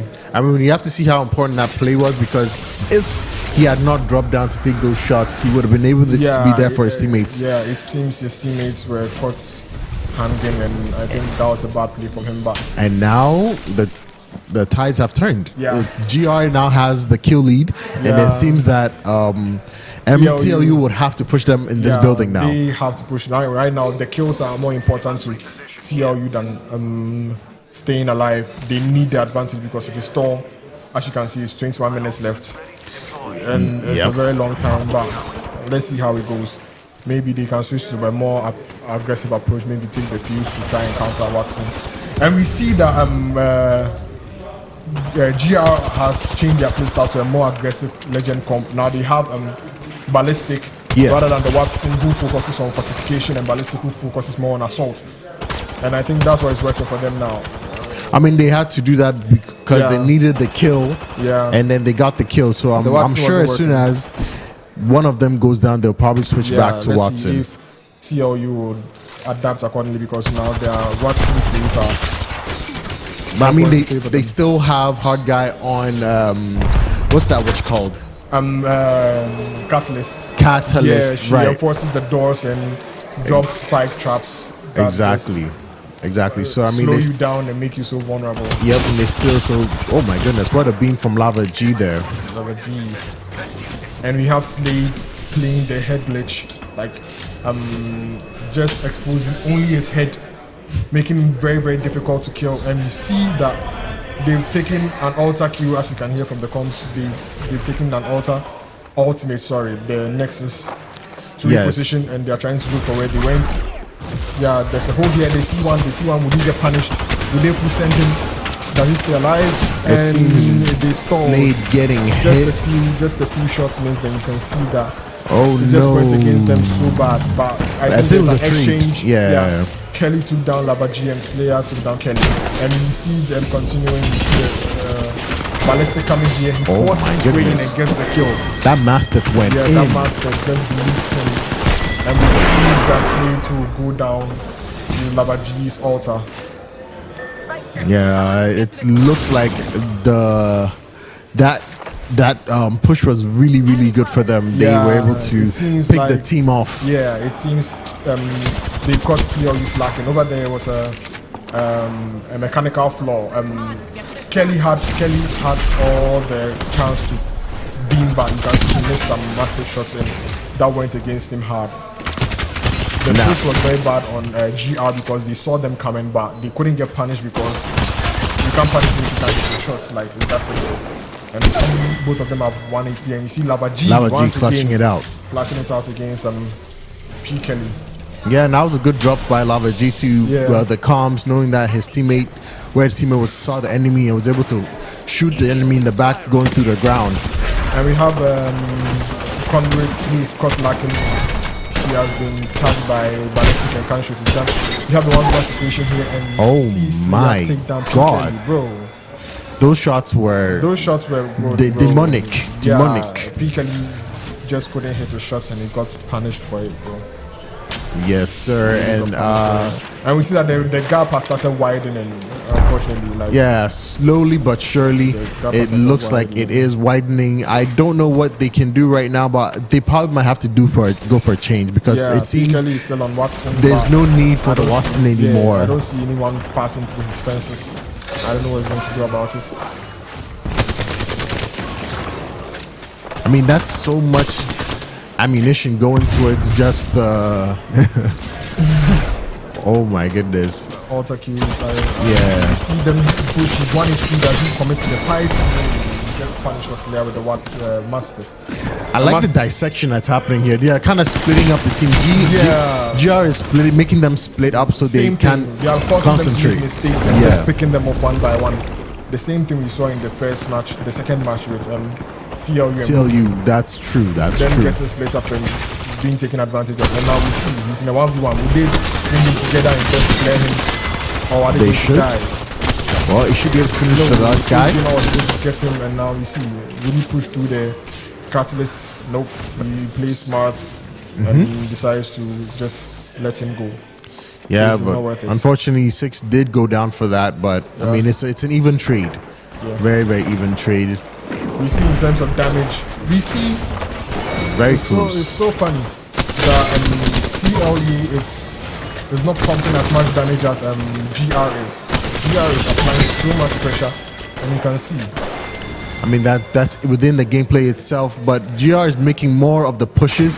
TLU seems to be much more reserved in terms of you see that pushes. they dropped one controller legend for another. They're going with the caustic now to try and get the caustic gas that will slow them down and just do damage to their health, bypassing their shields.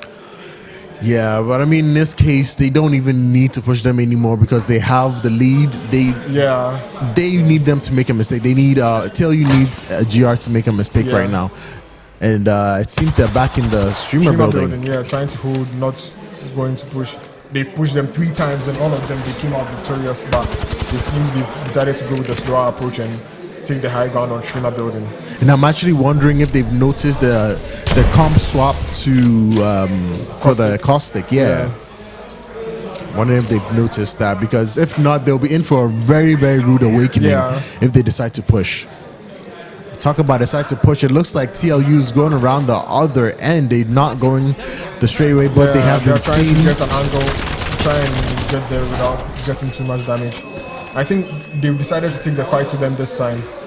And let's see, does Raid have a portal? I think the best play here is to try and get a portal for Raid to transport his teammates inside, since she can pass through the void and avoid getting shot. But let's see. That would be good. A Raid, he could use a port to the top, and then Caustic can throw the Caustic gas, up there. Oh my God, P. Kelly goes down, caught out of position. He got isolated, and he got punished for it, bro. Like, they're making so many mistakes here. It's just 1 kill after 1 kill, but as you can see, they're adding up. Yeah. And I mean, that's just not what you want to see, but... And now he does it. The portal does go down. There. Now the question is, where does he set the portal? He goes straight to the low straight ground. Into the building. I think there could have been a better position, but definitely not there. They don't have anyone looking at them, so I think they're safe for now. Now they fortified the low ground to take it there. Let's see. They are going to attempt to take the fight. Then we have Lavaji and GR, who catches them lacking. They get so much damage with them, but I don't see them pushing. Both of them are going to reset. I mean, they have 2 control legends on their teams right now. One Catalyst, one Caustic. Exactly. So it's going to be very difficult for them to actually go into this without making any mistakes. Yeah.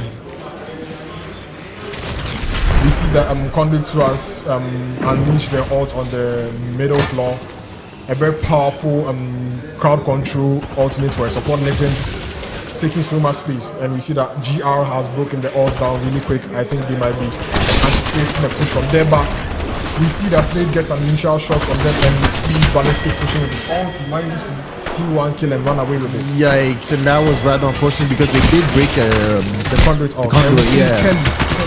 Going down. Once again. But we see Lavaji goes down to the caustic gas. He cuts slacking and she gets paid. He pays the price for it. Yeah, but Lava going right back in it again. No fear at all. They're all in the low ground trying to get the fight together. And we see that Lava able to clean Gamer up. gets a kill on Slayer, and Lavaji just there to wipe out Zima and punish him for it. Yeah, now there's a 6 kill difference. Yeah. I mean, it's not such a steep slope though. Between Slade and but the fight has delayed so much, and I don't think it's a fight. You see him come out with the Mastiff. Would he make it out alive? He does not. Gamer takes down Slayer.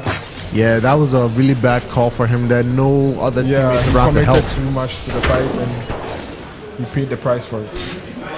See Slade just walking through the caustic ult and the catalyst queue. Oh wow, so Lavaji is holding the high ground. Oh yeah, with the new altar buff, getting the interact line that allows you to take the queue. You ride the queue up? Yeah.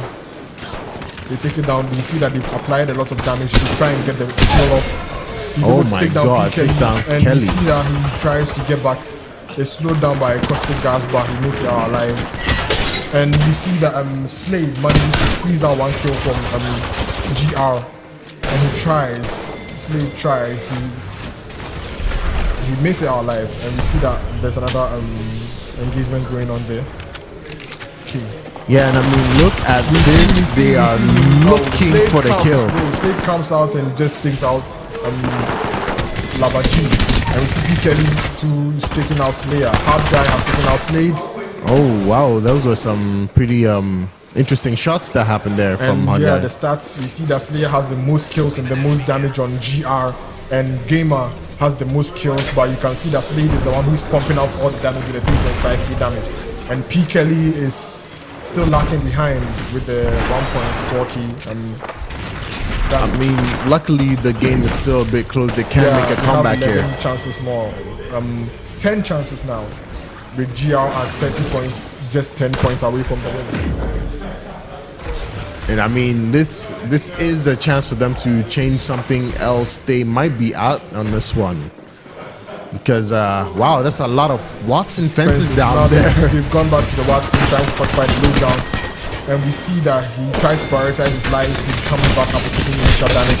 He goes back in and he's shooting behind him with a little bit of low awareness. He gets pick up on the side. It seems P. Kelly went around to flank. He went around to flank, and he prioritizes the Watson fences rather than shoot, and he pays the price for it. I mean, that's rather unfortunate place to be. But I mean, your team was down. What can you do? Yeah. There's so much you can do as a solo player. But he could have wiped them. I mean, wiping them from the back would have been a bit easier Or for him. you can just run away, play your life, wait for your teammates to respawn. I mean, there's that. Yeah. Why not die like a hero? They want to be a Viking. Let them die like a Viking. It's a game mode that punishes every death and rewards every kill. So Right. it's not worth it if the day of you die, but you see that he gets deleted by the devotion in hard guys' hands. Jesus. Lava G picking up P. Kelly with the Mastiff. It looks like GR is kind of taking it away. GR is dominating in this streamer building, and I think trying to take it away from them on their turf was a big mistake on their side. You see Slade trying to push the ballistic, but seeing that he made it up to his teammates. He tries to prioritize his life and not follow up. Exactly. A good play from him, but that was a good call. Yeah. Very, very good call. I think he's going to find good angles to try and ult them and get them off the high ground. But you can see that GR is playing so patient. Like, they know they have all the lead. They know they are relaxed. They know they have all the time in the world. They know that they are 9 kills ahead of their enemies, and they are just chilling. Just I mean, playing they don't careful, not being too aggressive. Like, they don't need to do anything extra right now. They just have to settle down, let them come to them, let them make their mistakes, and then they can take this. you see Lavaji taken down by Slade, who has followed suit and is using the devotion with him. And they've gone with the conduit to get the extra shield, but we see Slayer kill goes with down. the whistle. Yeah. Ballistic tactical. Slayer again with the Mastiff taking down P. Kelly. Man, this is rough. 3 more kills and this should be over. Gamer gets a 1v1 with Catalyst getting and shot in gets the low. back. He's going to get punished for it. He gets the my kill, God. but the Catalyst kill is blocking him. Nothing much. You're trapped. It's like He a was mouse just game. trapped there, but the kill came too late, and we see P. Kelly trying to get a kill, not know he He's just stuck. gave up. Oh no, he just was gave stuck. up. He didn't realize he was stuck inside. just gave Because up. you know when you're stuck inside, it's not like you can jump. You can't jump out. You can walk can out, hop. but he just Yeah. puts me out of my misery. That was just unfortunate. That was an unfortunate event there. But I mean, they started the game well. Unfortunately, unable to really hang in GR there. adapted too quick, and they just choked. They couldn't adapt back. They had the momentum, and they took down GR in the first initial fights. But you can see GR changed their playstyle from more passive to controller to more adaptable assault legends, giving them the speed boost and a more utility for their assault. And I think TLU couldn't adapt back, and they couldn't get the momentum back, and it just went downhill from there. Yeah. So guys, I mean, we know you love that match, but we have a little bit more for you guys. Just hang in there. We'll be right back after these quick breaks.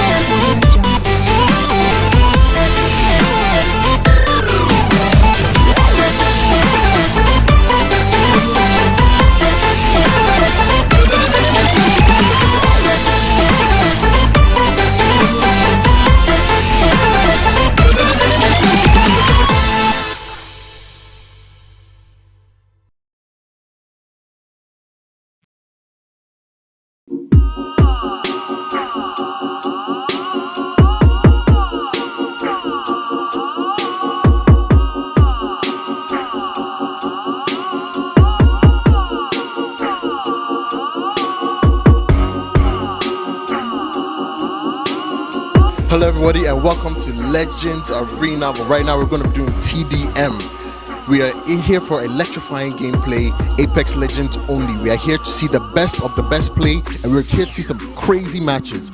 Yes, these are going to be the stations that boys are going to be playing on, and we are ready to see some wild matches. These are the best talents in Ghana, and we are here to see something that we've never seen before, which is TDM. I think this is the first time we're playing TDM on big stage. So, like, look at these beautiful setups. Whoa, this is an amazing setup. I wish my room was like this. The atmosphere is beautiful.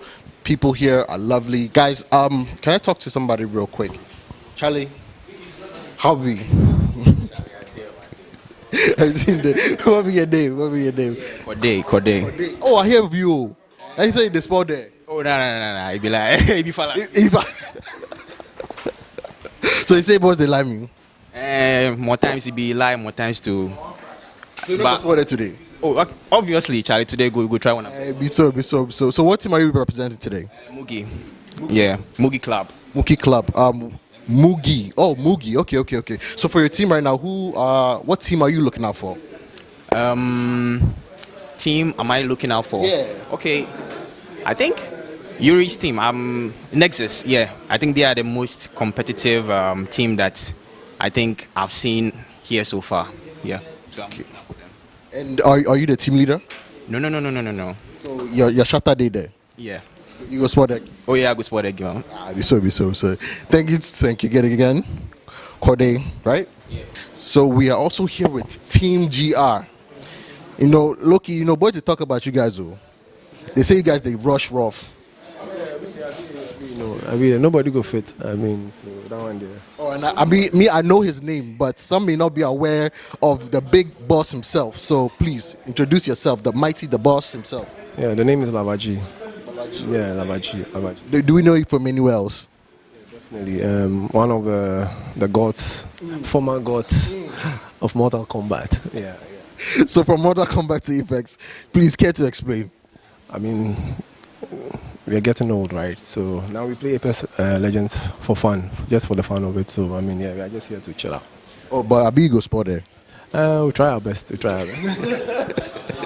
Any particular team you are looking forward to playing or some grudge match? The PC team, the PC team. I've never really fought against a PC team before, so I'm looking forward to that. Okay. Any shots you want to fire before we start? Or you are man of peace? Man of peace, yes. No, they want trouble. Well, you heard it here, guys. That was Lava G.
Hello, everybody, and welcome to Legends Arena. But right now, we're going to be doing TDM.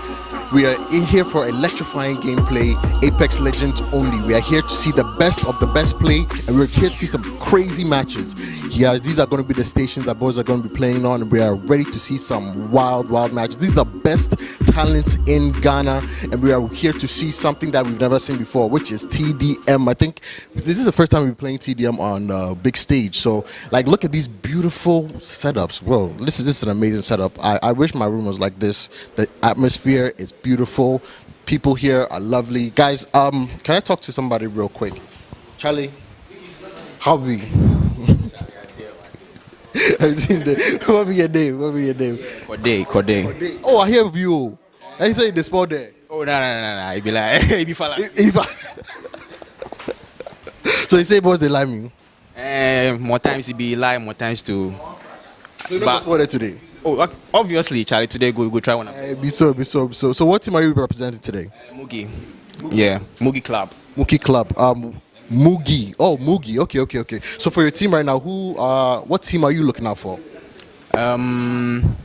Team am I looking out for? Yeah. Okay.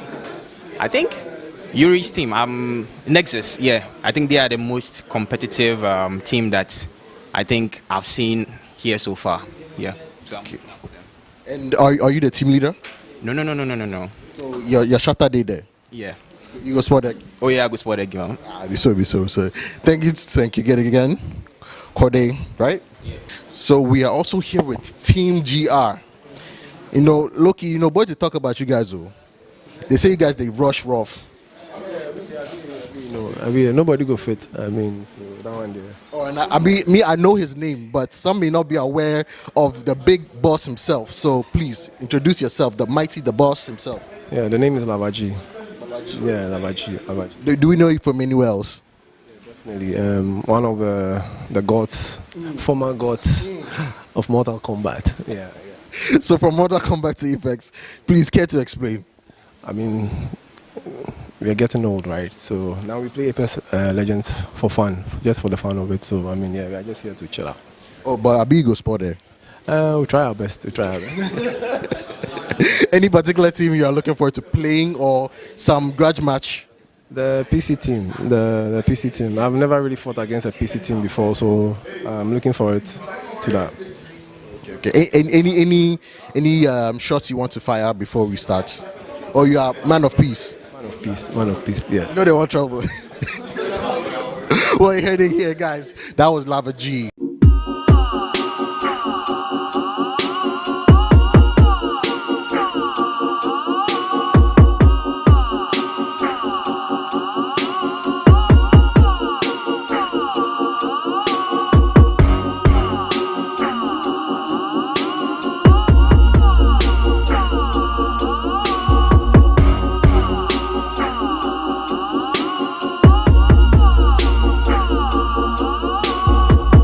Why'd you do that?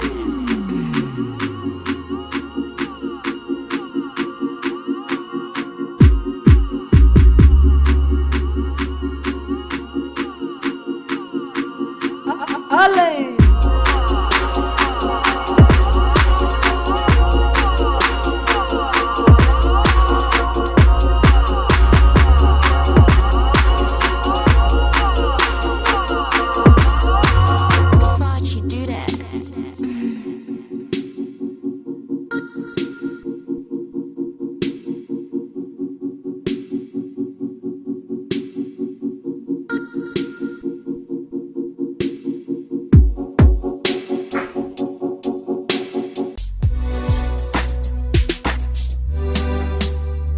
My name is Koji Shout, and the head is big for a reason.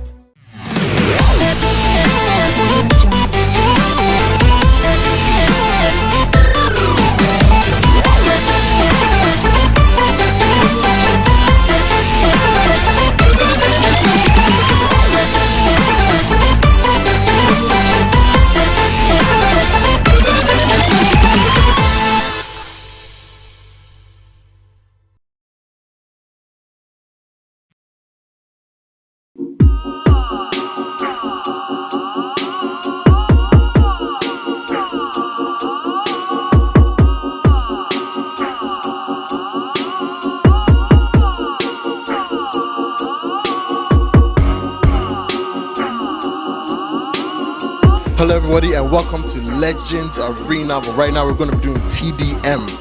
We are in here for electrifying gameplay, Apex Legends only. We are here to see the best of the best play, and we're here to see some crazy matches.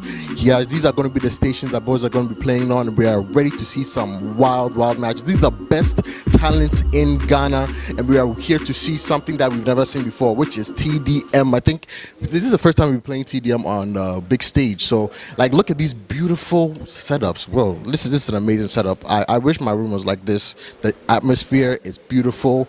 People here are lovely. Guys, can I talk to somebody real quick? Charlie, how be? What be your name? Kode. Oh, I hear of you. I think the spot there. Oh, no. It be like, it be fallacy. So you say boys they like me? More times it be lie, more times to. So you not spotted today? Oh, obviously, Charlie. Today go try one. Be so. So what team are you representing today? Mugi. Yeah, Mugi Club. Mugi Club. Mugi. Oh, Mugi. Okay. So for your team right now, what team are you looking out for? Team am I looking out for? Yeah. Okay. I think Yuri's team. Nexus. Yeah. I think they are the most competitive team that I think I've seen here so far. Yeah. So. Okay. And are you the team leader? No. So your shutter day there. Yeah.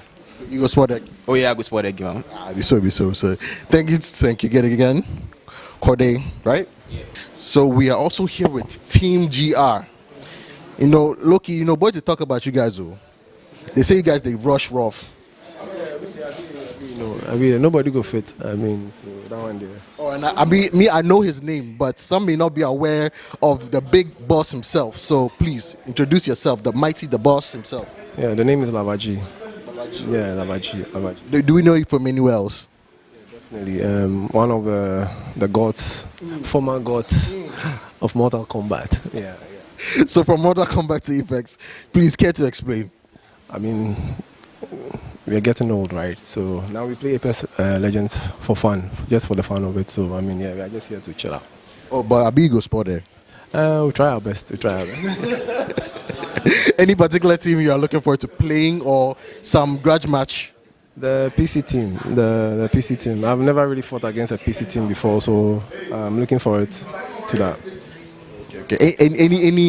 Any shots you want to fire before we start? Or you are man of peace? Man of peace, yes. No, they want trouble. Well, you heard it here, guys. That was Lava G.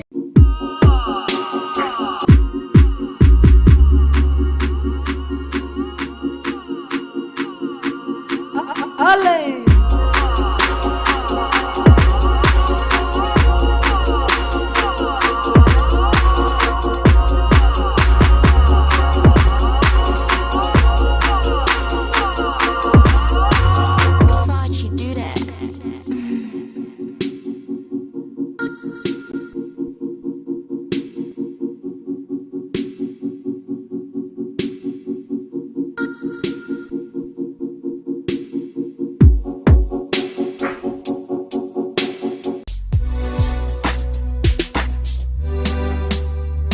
My name is Koji Shout, and the head is big for a reason. Shouts to VGA Esports.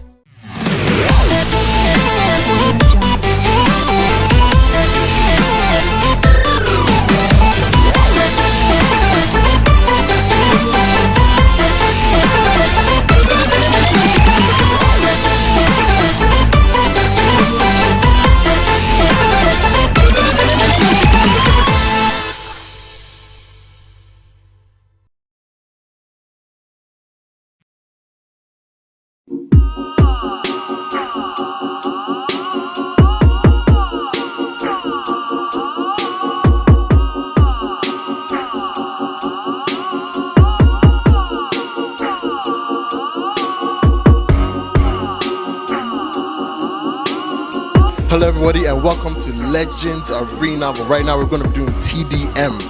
We are in here for electrifying gameplay, Apex Legends only. We are here to see the best of the best play, and we're here to see some crazy matches. Yes, these are going to be the stations that boys are going to be playing on, and we are ready to see some wild matches. These are the best talents in Ghana, and we are here to see something that we've never seen before, which is TDM. I think this is the first time we're playing TDM on big stage. So, like, look at these beautiful setups. Whoa, this is an amazing setup. I wish my room was like this. The atmosphere is beautiful. People here are lovely. Guys, can I talk to somebody real quick? Charlie, how be? What be your name? Kode. Oh, I hear of you. I say the sport there. Oh, no. It be like, it be fala. So you say boys they like me. More times it be lie, more times to. So you know the sport there today. Oh, obviously, Charlie. Today go try one. Be so. So what team are you representing today? Mugi. Yeah, Mugi Club. Mugi Club. Mugi. Oh, Mugi. Okay. So for your team right now, what team are you looking out for? Team am I looking out for? Yeah. Okay. I think Yuri's team. Nexus. Yeah. I think they are the most competitive team that I think I've seen here so far. Yeah. So, okay. And are you the team leader? No. So your shutter day there. Yeah. You go spot that. Oh yeah, I go spot that game. Be so. Thank you again. Kode, right? Yeah. So we are also here with Team GR. You know, Loki, boys, they talk about you guys, though. They say you guys, they rush rough. Nobody go fit. So that one there. Oh, and I know his name, but some may not be aware of the big boss himself. So please introduce yourself, the boss himself. Yeah, the name is Lavaji. Yeah, Lavaji. Do we know you from anywhere else? Definitely. One of the gods, former gods of Mortal Kombat. Yeah. So from Mortal Kombat to Effects, please care to explain. We are getting old, right? So now we play Apex Legends for fun, just for the fun of it. So we are just here to chill out. Oh, but Abi go sport there. We try our best. Any particular team you are looking forward to playing or some grudge match? The PC team. The PC team. I've never really fought against a PC team before, so I'm looking forward to that. Okay. Any shots you want to fire before we start? Or you are man of peace? Man of peace, yes. No, they want trouble. Well, you heard it here, guys. That was Lava G.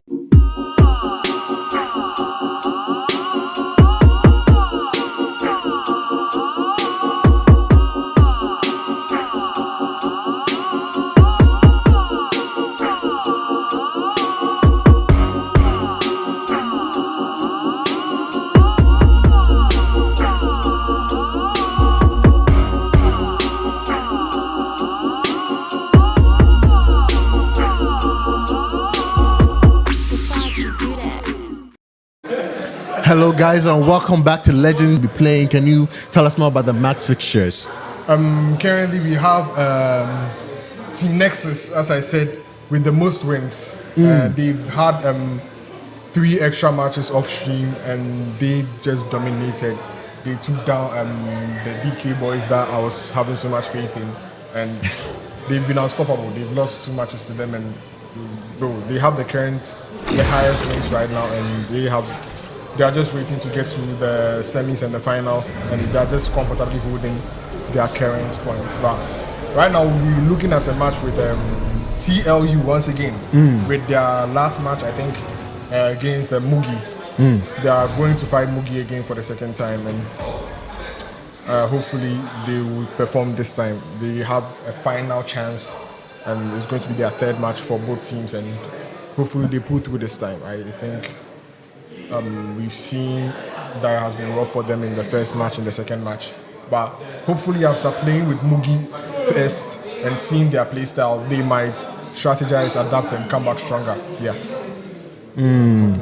Well, I don't think they really have much of a choice now. They might be at the bottom of the table. Yeah. Because I'm not sure if TLU has taken any matches yet. No, this would be their 3rd match. Yeah. And I'm not sure if there's a way out. But like you say, go out with a bang. Yeah. You see, you don't want to just go out and then you get. Yeah. Well, what happened that first match there? I hope that's not gonna happen again. I beg. I did beg that one there. It'd be like then sacrifice them, but we're not gonna. we're not gonna talk about that. If somebody for appease the apex gods, so unfortunately, they were the ones that were sacrificed. But going into this match, do you think this is something they can do?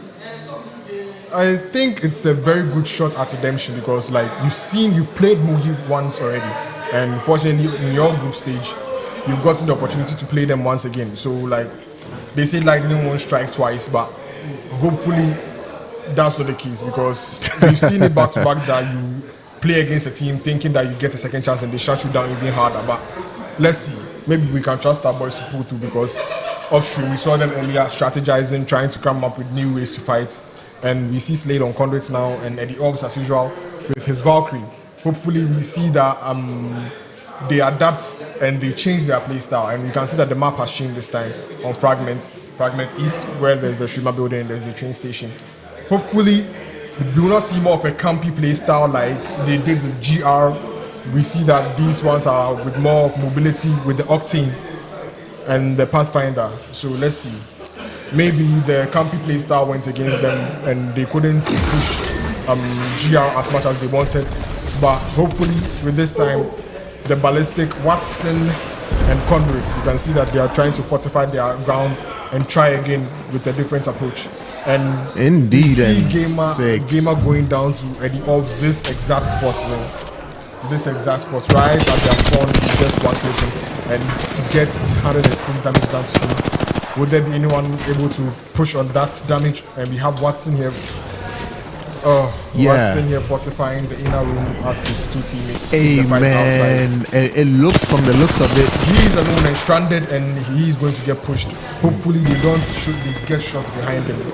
There's that same mistake we saw, I think, before. It's just not working, bro. There's zero synergy.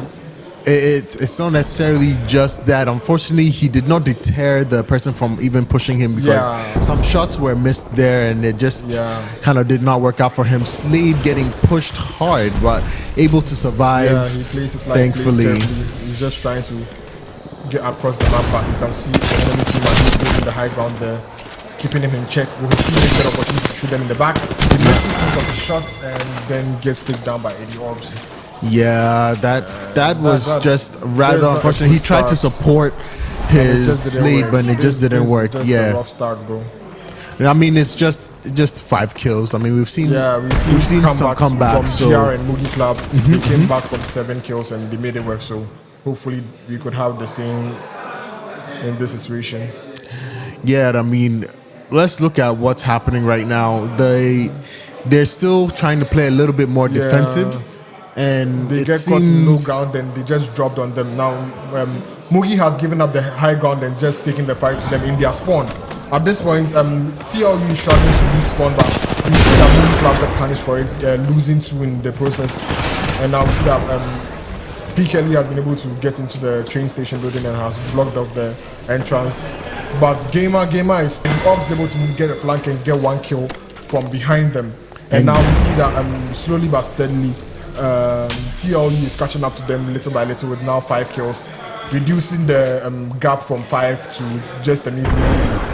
Yeah, and I mean, from looking at it, it looks like you said it. That was more of a what's the word?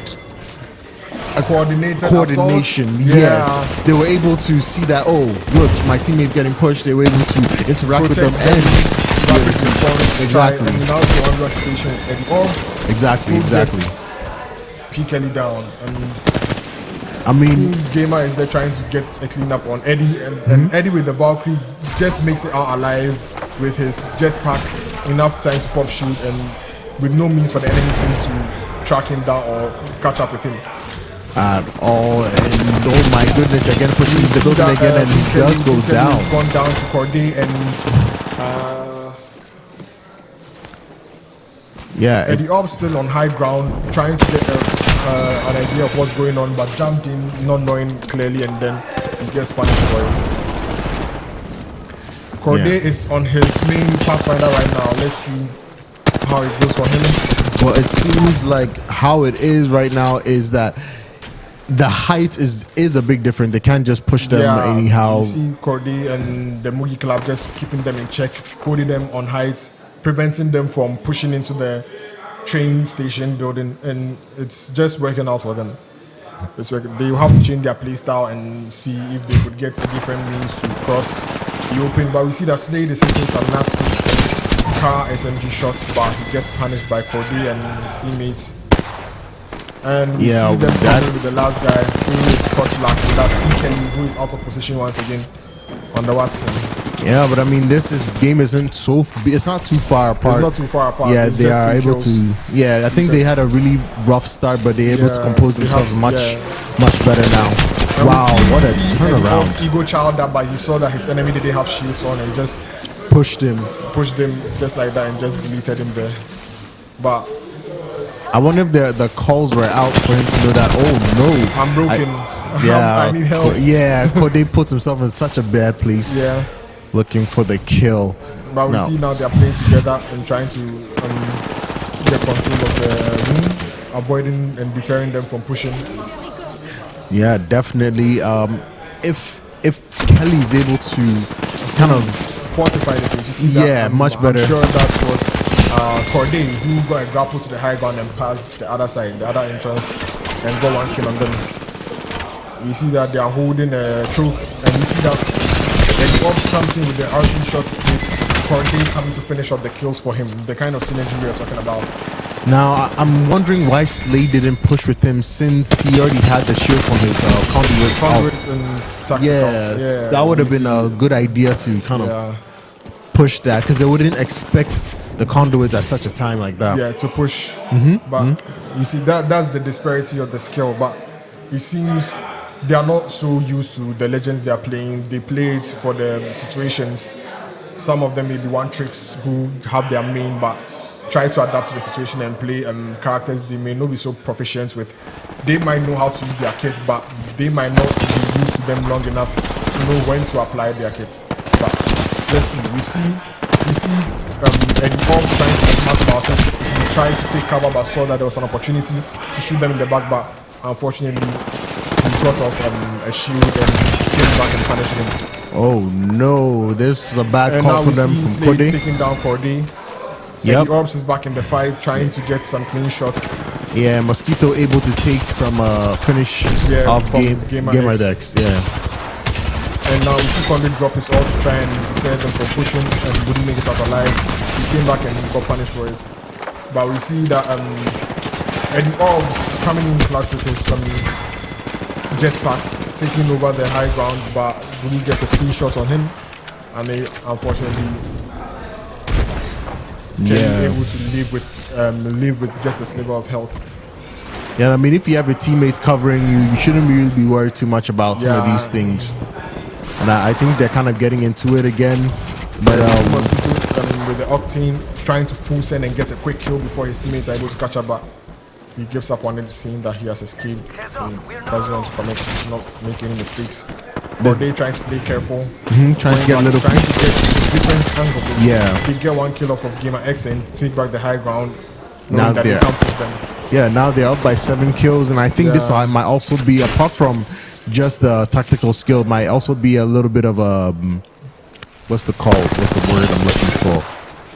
Skill issue. Skill issue might be a little harsh, but you can see clearly that the Watson they are playing, they are getting really punished for it, because we have enemy team with triple mobility. Triple mobility, yeah, that's true. Octane may not have so much mobility, but he has all the speed in the world to just take the long route. He just needs to take the long route and follow his teammates. Pathfinder is just one grapple away from taking the high ground. We have you on Watson, you can deter them, but they just find an alternative to enter so quickly with their grapples and their jetpacks. So it seems that the skirmisher play against the control play isn't working out for them, because you fortify one end of the POI and they just speed boost skirmish or find ways and means to get there through even a longer route. Now we see that Mugi Club is just 9 kills ahead of TLU. And from the looks of it, it's not looking good for TLU. It is not looking good for them. Is getting away with so much. he just flanks them, gets free shots from behind them, and we see that he misses a few shots there, and the Convicts can lift it. I feel like there's just too much scrambling going on here. Yeah. The teams aren't sticking together. The TLU is not sticking together at all. Yes, Eddie Orbs pushes in and gets cracked, and his teammates come in to protect him. But sometimes he gets some nasty off angles, and no one expects him to come from there, and he just gets free kills. Right. I mean, that's just the nature of the game. Yeah. You have 3 mobility heroes, like you mentioned. They're not getting punished nearly enough as they're supposed to. Some pushes are kind of bad. You get the shield broken, but what's the point if you don't get the kills? Exactly. Something like an Ash would be a really good thing you don't right get the now. kills, at least get out of there alive, and that's what Mugi Club is doing right now. They take angles, and if it doesn't do well, they just turn around and run, prioritizing their lives. And we see that he got 6 gamer lacking, and he just deletes him there. Yeah, like Orbs, Eddie is just all over the place right now. Every team is finding it very difficult to deal with him. I mean, it's not like he's getting the kills. Clearly, he's so much. He's getting the kills, but Eddie's also doing a lot of damage. He literally has the same damage, almost the same damage as Corday. So he's doing work. They just complement each other so well. Like the kills, Corday is unable to finish. Eddie is there to finish it. The kills Eddie is not able to finish. Corday is just able to finish it for them. He gets himself shot and doesn't know what's going on down there, and decides to take cover. Tries to play it safe. 1 HP. Let's see. Does he have enough ammo? And as I said, Eddie teammate comes in, just there to the rescue, and that's just how it goes. Just in time, and now P. Kelly is dead. Unaware of the situation, and that's the major difference between the two teams. Like the synergy, they know how they are playing, and they know when one's in trouble, and they have the means to get to you to help. You know I'm in trouble, but I don't have the means to get to you. Then you should know that the legends you are using are not so favorable. And we finally see somebody pick up the Mozambique, which is not too favored right now in this meta. But we see Eddie Orbs is unable to escape with his life, but at least Mosquito was able to avenge him, take him down sleep. Yeah, right now it looks like Mugi Club is full descending on them because all they need is just 3 kills. Yeah, with just 3 kills left, they say no. I have the leeway to play bad. I have the leeway to try and play. You can punish me. All you want. I have 10 strikes to go. Like I have the opportunity to make mistakes. You don't. So I'm going to push. Indeed. Yeah. And they are pushing hard because there's no way. Just 2 more kills. Just 2 more kills. Yeah. Caustic again. 0 mobility. 2 man just get finished off, and we have Team 1 as the winners. I mean, that was a rough game to watch, but I mean, it's how it is, bro. You know, the beginning was a bit wonky, then it started getting slowly better, then it just went full nosedive. It just went full downhill. nosedive. That was just a bit unfortunate, but that was a quick game. And I mean, there's nothing really to be said about that apart from GG's. GG's, bro. Like nothing you can do. Like your characters are too slow. Your characters, what they excel at, they don't even get the opportunity to do it. At the beginning, we saw that at least Watson wasn't so strong, but it was deterring them from using the front entrance and forcing them to use their utility to get to the high ground and push from other angles. But with the caustic, I think that was a very, very bad pick. But we don't know what goes through their heads. Maybe they had a plan in mind, so we don't judge. I mean, that's fair. That's a fair ask, but it's rather unfortunate that they don't see the issue going on there. Because I mean, apart from it being a technical difference, we also have coordination difference. Yeah, the synergy. Like the synergy is very, very off. Mugi here played as a unit. Like not everybody was able to do anything alone. Nobody was alone at any point. You see someone in trouble, they run to their closest teammate who is always there for them, and they had the means to run to them. It wasn't just slide jumping, trying to get them with no abilities. They were Octane, they were Pathfinder, they were Valkyrie. Valkyrie can just fly up to the next floor knowing that you have no means to get to her, because you don't have a Pathfinder, you don't have even an altar. You have to take the long route to get to me when I fly to the top. So he was getting away with everything that he was doing. And unfortunately, TLU didn't see it early, and it went against them. Yeah, it's just hard to see that at this level there's no form of adaptation. It's like they kind of they are playing a part, and their characters are also not Yeah, it's one meshing mistake well with after them. the other. Like in all 3 matches we see, it's the same mistake. Yeah, and They are not guys, able- they don't adapt so quick. yeah. Guys, we know that was a bit of a heartbreaking moment for those that are fans of TLU. But guys, stay tuned. We have more matches coming up. And we will be right back. Go and get, I don't know if we will get some water or something. Go get your water. Come back. We won't be too long. Stay tuned, guys.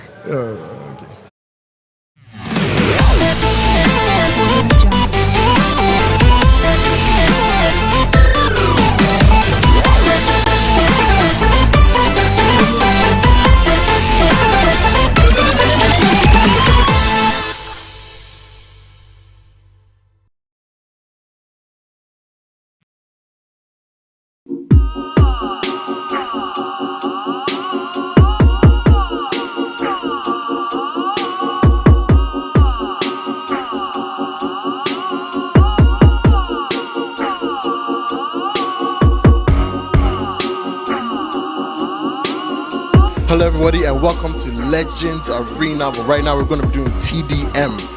We are in here for electrifying gameplay, Apex Legends only. We are here to see the best of the best play, and we're here to see some crazy matches.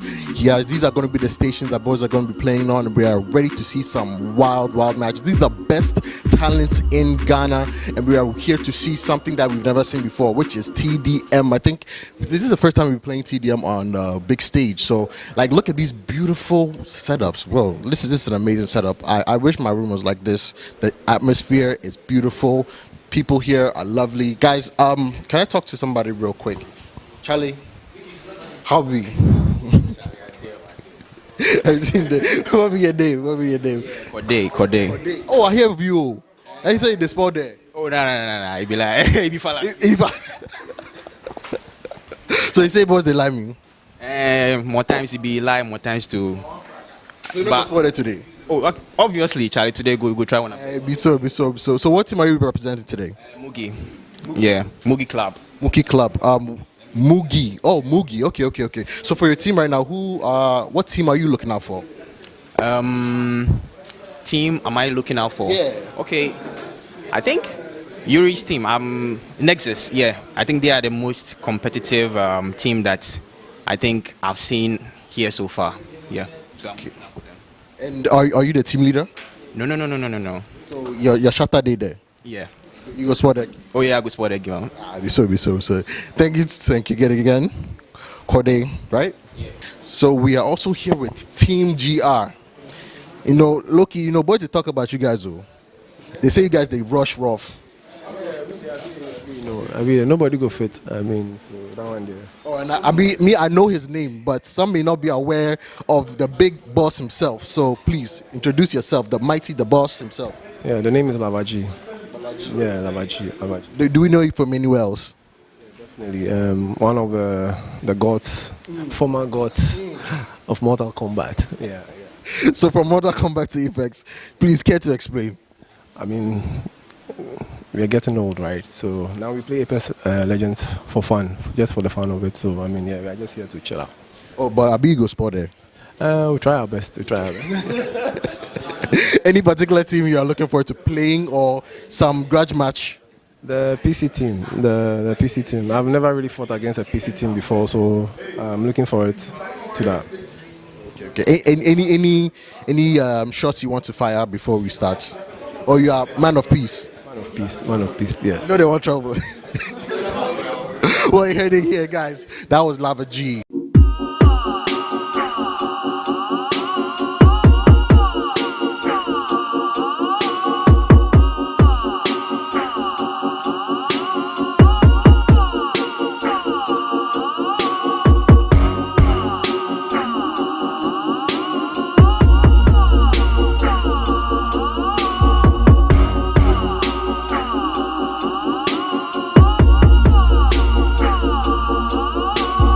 Besides, you do that.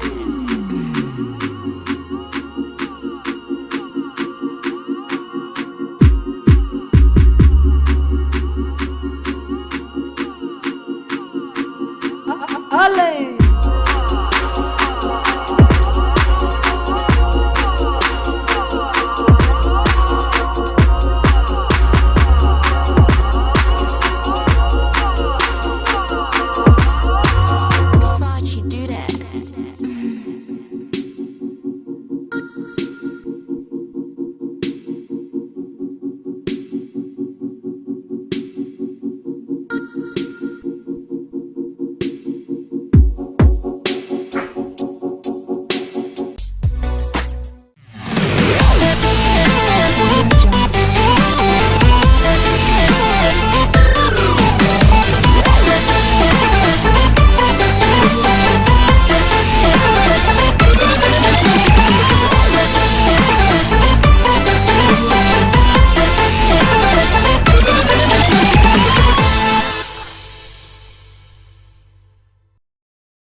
Hello everybody and welcome to Legends Arena. But right now we're going to be doing TDM.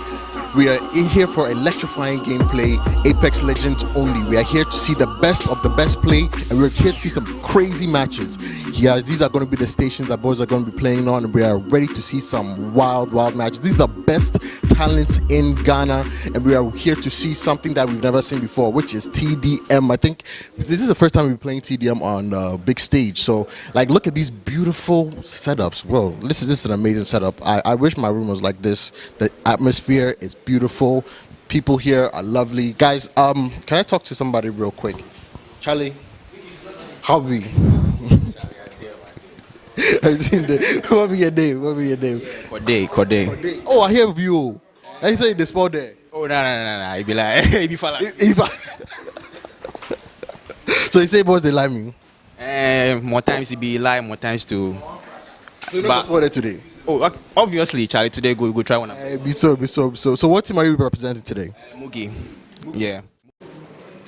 Hi guys and welcome back. I hope you have eaten, I hope you sat small. But Charlie, we have some we are going straight into this one. No long thing, straight into the match. We are already a bit the players are already inside the match, so we not go take too much of your time. We just get straight into the action. Guys, you are watching Legends TDM here at Foresight. Guys, it's a lovely event. Make sure you come to the next one. Let's go. So who are we looking at this time? So we are looking at a face-off between Mugi and BK Athletics. Mugi is having their first fight against BK Athletics, and you can see that they've had a field trip with TLU, but this time they're being faced with a team that has more synergy and has more experience fighting with each other, and you can see that they've gotten the first kill with the Rampage that seems to be in rotation, charged up and broken, like ready for damage, fully revved and ready. And you see that with the first initial kill, they are being aggressive about it. And the Orbs gets the location wrong, and you see Mosquito over there to compensate for him, but unfortunately he gets shot in the back by KD. And that was 1 kill apiece. Yeah, but now very skilled ranked player. Like, he's one of the few consistent masters we know in the Apex community. Did they buff her flight? She looks much faster when she's flying now. I think the eyes. Oh, it's my eyes. I don't know. Oh, really? We see that there's synergy here, but Eddie Orb says, no, bro, I have the broken Rampage. I'm taking both of you down, and you can't do anything about it. We see that his enemies try to get advantage of him, and he takes flight, escaping with his life. And we see both of his teammates come and just wipe out the entire team. And this is why we see, like, mobility champions can be very, very, very troublesome. Yeah, because very trouble. They get away with so much murder, literally. Yeah, the skirmishes, they get away with everything. So if you are not able to just get them when they are on the ground, forget it. You are not keeping up with them. You see the up team taking the vertical path, getting there with the Pathfinder who doesn't see what's going on around him. We see that they use the ballistic ult to try and get the advantage in the gunfight, but would they be able to? No. Unfortunately, Mosquito had to reload both of his guns, which is just unfortunate. That's what I would say about that situation. He stays alive at least with the sniper or the longbow with the 2 times. A very unique pick, but let's see. Yeah, but at least he has the R99 for the close range engagements, and I think he's going to play slow rather. And seeing that the Orbs has the Rampage and the P2020, the Akimbo, he'll be taking the more aggressive approach, trying to be in their faces. And you have Mosquito on the Octane and the generic flatline, and RE45 dominating the mid-range. Well, I mean, the flatline in mid-range is one of the best guns in the game, if you ask me. But it does so much damage that with just a third or 2/3, or maybe even half the back, you can secure a kill. Definitely. Blue shielded enemy. And we see that Ballistic is running for his life. And unable to make it. Life ended. He's done. There's no running away from this. Life ended, unfortunately, there. Yeah. And I'm seeing a Bloodhound on the map. This is the first time we've seen a Bloodhound. Yeah, I think the skirmishes are too much for them. They want more information on the battlefield, and I think they want to get to their roots. As I'm saying, they have been long-time Apex players, so they may lean more on the original, the OG characters more than the recently released characters that have been reworked and new. They want to stick to their roots, I think, and they want to capitalize on it, saying that, okay, fine, we'll try what we have been doing, that's been working for us all this while. And we see that Corday is able to grapple out of danger, but Mosquito is down there alone. Will he be able to make it out alive? No, he goes down. And we see that it's Paulino who is the one doing the aggression. Yeah, I mean, from that situation, he was getting shot on both sides, so I don't think there's much he could have done that. Paulino does a good job of cleaning up the kill there. And there are 2 kills closer to where they want to be, which is, I guess, tied. Paulino pushing forward. You take this and lots of damage, and then have KD just goes down, Bamupik also goes down, and we secure a squad rifle and the entire team with Mugi Club stretching out their lead further and making it a 5-kill lead. Yeah, during that situation, it was just a bit. I think who was Mosquito got caught off completely. Yeah. I think he believed his teammate was going to support him when he was pushing, but unfortunately got caught wanting. He was preoccupied, and you can see that Eddie Orbs is the one pumping the most damage, and it's like Mosquito is just being what his name is, being a nuisance in the next team, trying to mess with their mental, get them to look behind them as Eddie Orbs secures 3 kills, and we see that Paulino is the one leading the enemy team. We have an exchange in front here, and we see that once again the enemy Pathfinder is taken down. Yeah, I mean, it's just a bit rough right now, but I mean, they're still going. They have a long ways to go. I mean, there's 40 kills, so it's definitely not the end of that story, and it's just the beginning. Yes. Any particular player we should keep an eye on? I would have said to keep an eye on KD. That's Avribia KDX. He's one of the big ranked grinders I know, and I know that he makes it far on the leaderboard. But from what we are seeing, it seems that the synergy that Mugi is pulling with is shutting down all that experience he has accumulated from the round leaderboards. But let's see. Maybe he pull his weight, and we see that he secures 1 kill on Corday, who was caught lacking. And with the Bangalore, he smokes and he retreats. Getting back into the fight and seeing Octane on the side, missing a few bullets there. But unfortunately, Octane is able to go away with his life. Yeah, I mean, he's cover inside the building for a reason, but we have a roof exchange. Yeah, with Eddie Orbs and Corday, who are on high ground, and we see that they are trying to play aggressive and chase them up the high ground bar. It seems they give up on it and decide to play slow and reset. I mean, that's definitely looking for death if you've seen one, because while you're climbing, you can't shoot. Yeah. So that will be looking for trouble. Eddie Orbs taking a lot of damage here, trying to go for cover. And is able to pop that bat. That's good. Get back into it. As you can see, slowly but surely, DK Athletics, they are catching up quick. They've been able to shrink down the lead from a 5-kill lead to just a measly 1 kill. So they are just 1 kill behind to catch up with Mugi Club. And we can see that Octane is doing the aggressor now, trying to push him. Who's popping a bat, misses a few shots. Unable to finish it off.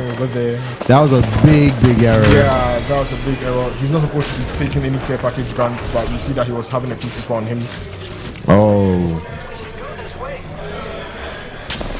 I think that will be a strike one. I don't think they will let it slide the second time back. Not at all. Hopefully he learns from that mistake and just goes on. Now I'm guessing Mosquito senses somebody in the next building.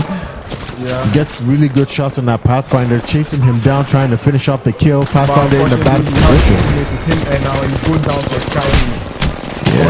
He gets it down. Paulino is just 1 HP, and Paulino goes down. And we have another squad by Mugi Club. Yeah, so it's a little bit of a back and forth going on here. Now, you see that Eddie Orbs is now in a 10-kill, securing the most kills in the game, but with his teammates Corday, their damage is just hand in hand, back to back, like them capitalizing on each other. But we see that the damage on team 2, that's so now the question is that he got away. That's good. Mosquito gets away, pops another stim, and Eddie Orbs pushing forward now. At this point, seeing that the Bloodhound is low, tries to commit to the fight, sees the danger, and just as usual makes it out alive. seem that that's their biggest strength there. They just get away with so much with these skirmishes. With him on 1 HP, he's really able to get out. He's out of fuel in this economy. You see that he runs out of jetpack fuel and he gets punished for that, seeing that he was over-relying on his abilities. I mean, in this situation, sometimes you have to be well aware of your fuel gauge and just got caught. Just not abuse your abilities or else you find yourself wanting back. I think Mugi Club has gotten that chance to lead you, but unfortunately, those shots were so nasty. From Eddie Orms, getting killed by a smoke launcher. Jeez. He was doing so much that 1 HP and the smoke just left the sliver of health he had left. Man, this is a bloodbath. It is a back and forth, kill. DKG has taken the lead from Mugi, and Mugi Club is trying to get their lead back, but unfortunately it's just not enough. They get them low, but they are not able to secure the kills. They get the kill, but also get a death. Canceling each other out. Man, there's a lot of back and forth going on here. No team. Is slow. He's going to try and take the outside team, but the other team just got a good flank and finish them. And now we see Mosquito in a 1v2 situation and dies for it. And we see Orbs trying to get there, knowing his teammates are dead. Will he get punished for it? No, he has the mobility to survive. And yes, he does. Goes out of reach. Just in time for Corday to grapple to him and provide a little bit of support. Yeah, I mean, this is Apex for you. This is a high octane match. As long as you know what you're doing, as long as your teammates are ready to push. And talk about push, oh my goodness, Corday destroys him through the door. That was a one clip. R99. Yeah. Less attention than before because of the P20s, but Corday is showing that R99 still has it, bro. I can aim. I'm just sweating watching this match. 23-23. This is the closest match we've seen so far. This is the closest match by far. With DK Athletics just not relenting. The Mugi Club is not ready to give up the win that they know that they can get. They've been on the win streak against TLU, and they want to prove that no, it's not that TLU were easy. We were just that good. They are just trying so hard to prove their points here, like make a statement. And now we see that he stands with his tactical. He's trying to get an angle. They see him coming. Will he stay there or will he move? And we see that DK Athletics, KD just dropped the bank to deter them from having the high ground, force them down, and take control of the high ground. They cross the bridge alone, seeing that one is popping a bat, but gets deleted by Mosquito, who sees him coming. Indeed, that was just a really hopeful jump. Yes, hopeful and aggressive. Expecting them to be caught off guard, but they were well prepared. And now we see that Eddie Orbs continues to fly around, trying to catch people lacking, get some shots. His Bloodhound will be able to get a kill. Bloodhound makes it with a sliver of hope, and as usual, he drops his tactical to get some missiles in to try and finish, but he dropped all the way down and survived. Yeah, now they have full control of the skies, and they have to force. You see that Paulino on the way to just killing and flying. Gets a kill and just kills out, getting to his teammates. Mosquito trying to follow him back, ends up in an ambush. Well crafted and prepared for him, who got too thirsty for the kill. Yeah, I mean, these kind of matches, man, you have like 2 seconds to make a decision. Once you make a decision, you've kind of committed already. So it's just back and forth, chasing down. Paulino missing some shots there. They tried to get a kill on Eddie Orbs, but his mobility is just too much for them, and he's able to make it out alive. Now we see that they are fighting close together, unlike the previous matches we saw them dealing with the long range fights. They're up in their faces, and it's so wonderful that DKG has a comp that has very little mobility, but they are actually making it work. Like they are forcing their way, even though Valkyrie, Pathfinder, Octane, they have all the mobility in the world. They stay with the little mobility they had and try to use Bangalore and stay on the ground. Directing how the fight goes and taking the fight to them. So it seems that the Legend takes favor Mugi Club more, but DK Athletics are just brute forcing their way with pure skill, fighting them on their terms and just taking them out. I mean, DK Athletics definitely unrelenting attacks back to back, and definitely Mugi no slouch at all, able to take those kills as they come. Yeah. I mean, that was 25-28. I mean, it's literally neck and neck. It's a rough match, but it's so high octane, so many like plays happening at the same time. It's this is what I wanted to watch. Something that is aggressive, fun, and easy to see what is going on, and rate goes down there. We see that Movie Club is trying to catch up at the ops and Cordy secure 2 kills to try and close the gap, but it seems that every time they get a kill, they get murdered for it. Like DK just has a way to get back the kill that is stolen from them. He goes in to see that no, these people are just too much for me. Let me play slowly. He's being shot from behind, but it seems he's not able to react in time, but trying to stay alive, pulling the aggression, trying to catch them off guard. He secures 1 kill, but loses 2 teammates in the process. Oh my goodness! They got 1 kill, but got punished very hard for it, and that leaves them 3 kills behind. 3 kills behind. With just 8 kills left. Let's see, will Mugi Club be able to come back from this? Will they change their play style? Will they adapt? Will they go more aggressive, or do they play slower? I think this aggression is the name of the game, and I don't think they're going to slow down anytime soon because the match is very, very close. Yeah, very close, very, very close. But it seems the gap is widening and it's going against Movie Club.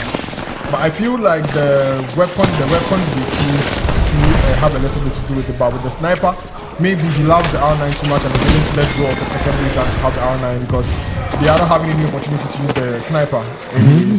But it seems that's the only pair in the loot pool that comes with an R9, and the R9 is a very powerful gun. Yes, but it seems the DK are able to use other weapons that have better alternatives.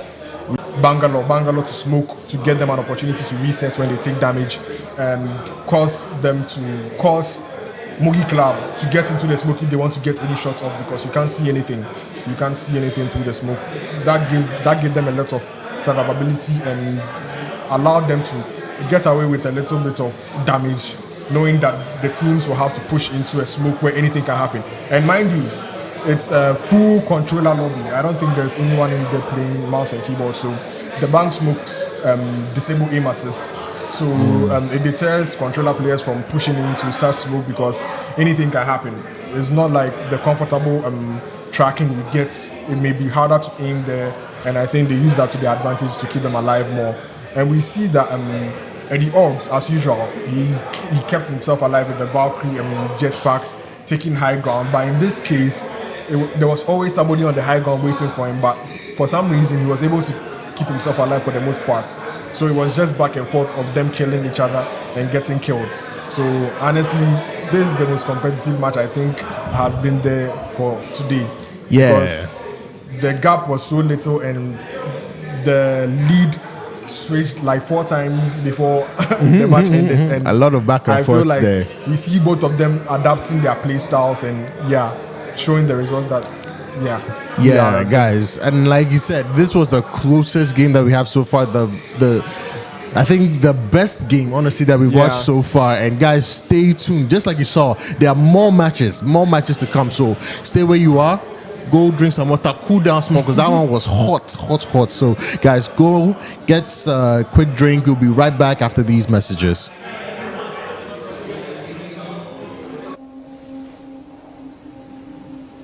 It is time.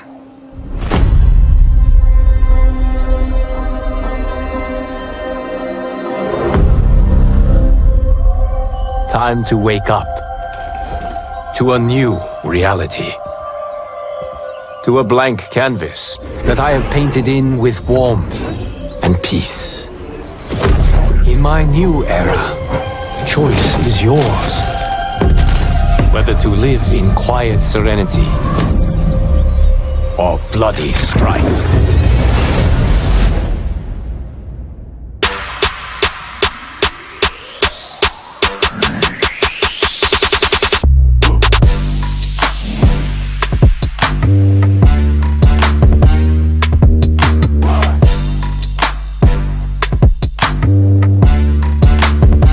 Brilliant move, you see.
everybody, and welcome to Legends Arena. But right now, we're going to be doing TDM. We are in here for electrifying gameplay, Apex Legends only. We are here to see the best of the best play, and we're here to see some crazy matches. Yes, these are going to be the stations that boys are going to be playing on, and we are ready to see some wild matches. These are the best talents in Ghana, and we are here to see something that we've never seen before, which is TDM. I think this is the first time we're playing TDM on a big stage. So, like, look at these beautiful setups. Bro, this is an amazing setup. I wish my room was like this. The atmosphere is beautiful. People here are lovely. Guys, can I talk to somebody real quick? Charlie, how be? What be your name? Kode. Oh, I hear of you. I thought you sport there. Oh, no. It be like, it be fala. So you say boys they like me? More times it be lie, more times to. So you not sport there today? Oh, obviously, Charlie, today go try one. Be so. So what team are you representing today? Mugi. Yeah, Mugi Club. Mugi Club. Mugi. Oh, Mugi. Okay. So for your team right now, what team are you looking out for? Team am I looking out for? Yeah. Okay. I think Yuri's team, Nexus, yeah. I think they are the most competitive team that I think I've seen here so far. Yeah. So, okay. And are you the team leader? No. So your shutter day there? Yeah. You go spot that? Oh yeah, I go spot that game. Be so. Thank you again. Corday, right? Yeah. So we are also here with Team GR. You know, Loki, boys, they talk about you guys, though. They say you guys, they rush rough. Guys, welcome back again. We have part 2 of DK Athletics and Movie Club. Yeah, so they are going back at it. We are right into the action, and it looks like we already have 3 kills apiece. It looks like the back and forth there is still there inside. They followed them.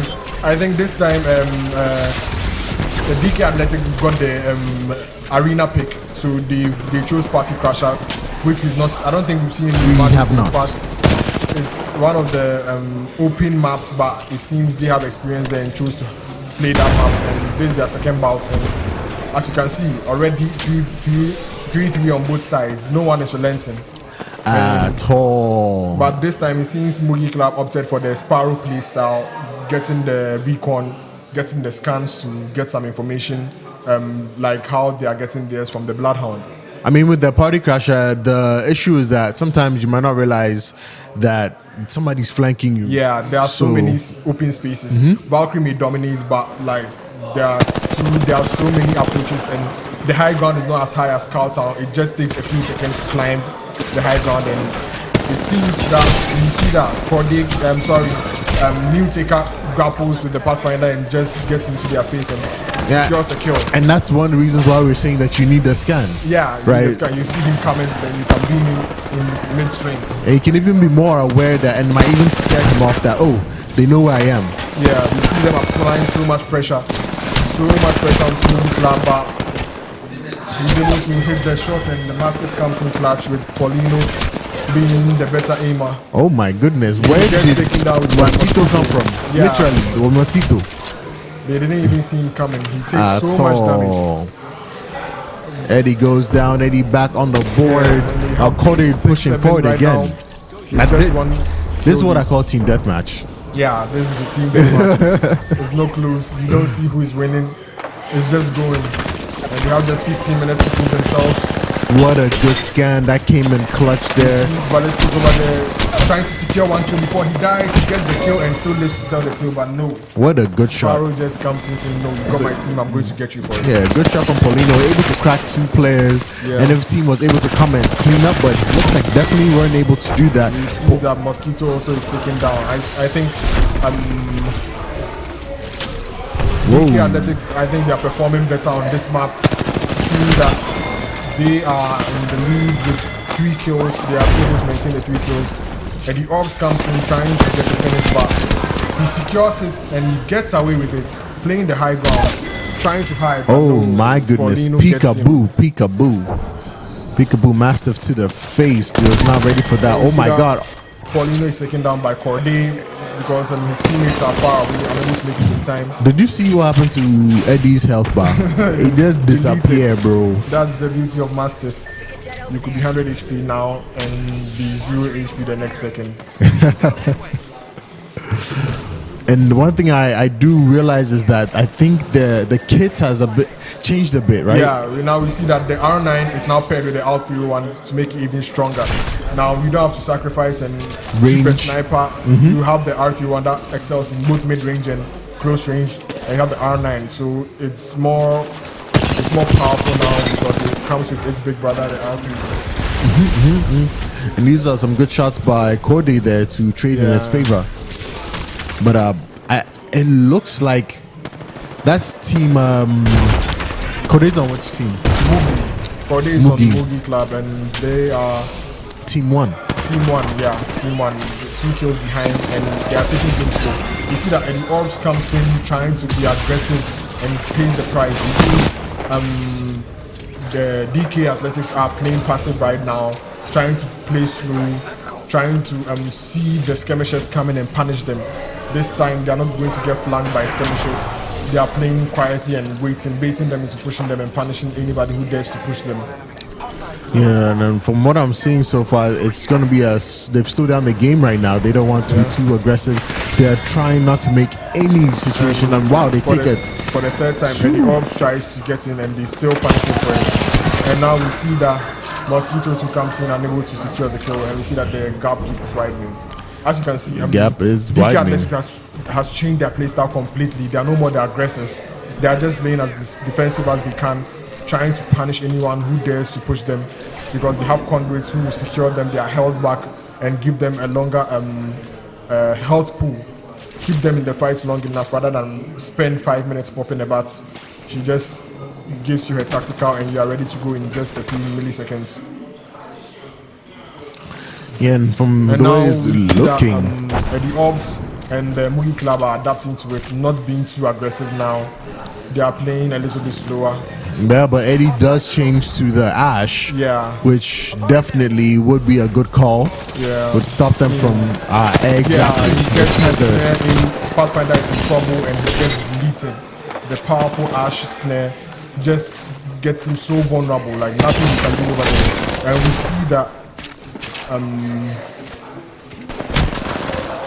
Paulino is broken there, and Eddie Orbs continues capitalizing on it, taking down KD in the process, squad wiping the entire DK Athletics, losing Eddie in the process. Yeah, this is a very aggressive match. Yeah, and you can see the skill, the difference between this match and the previous matches we've seen.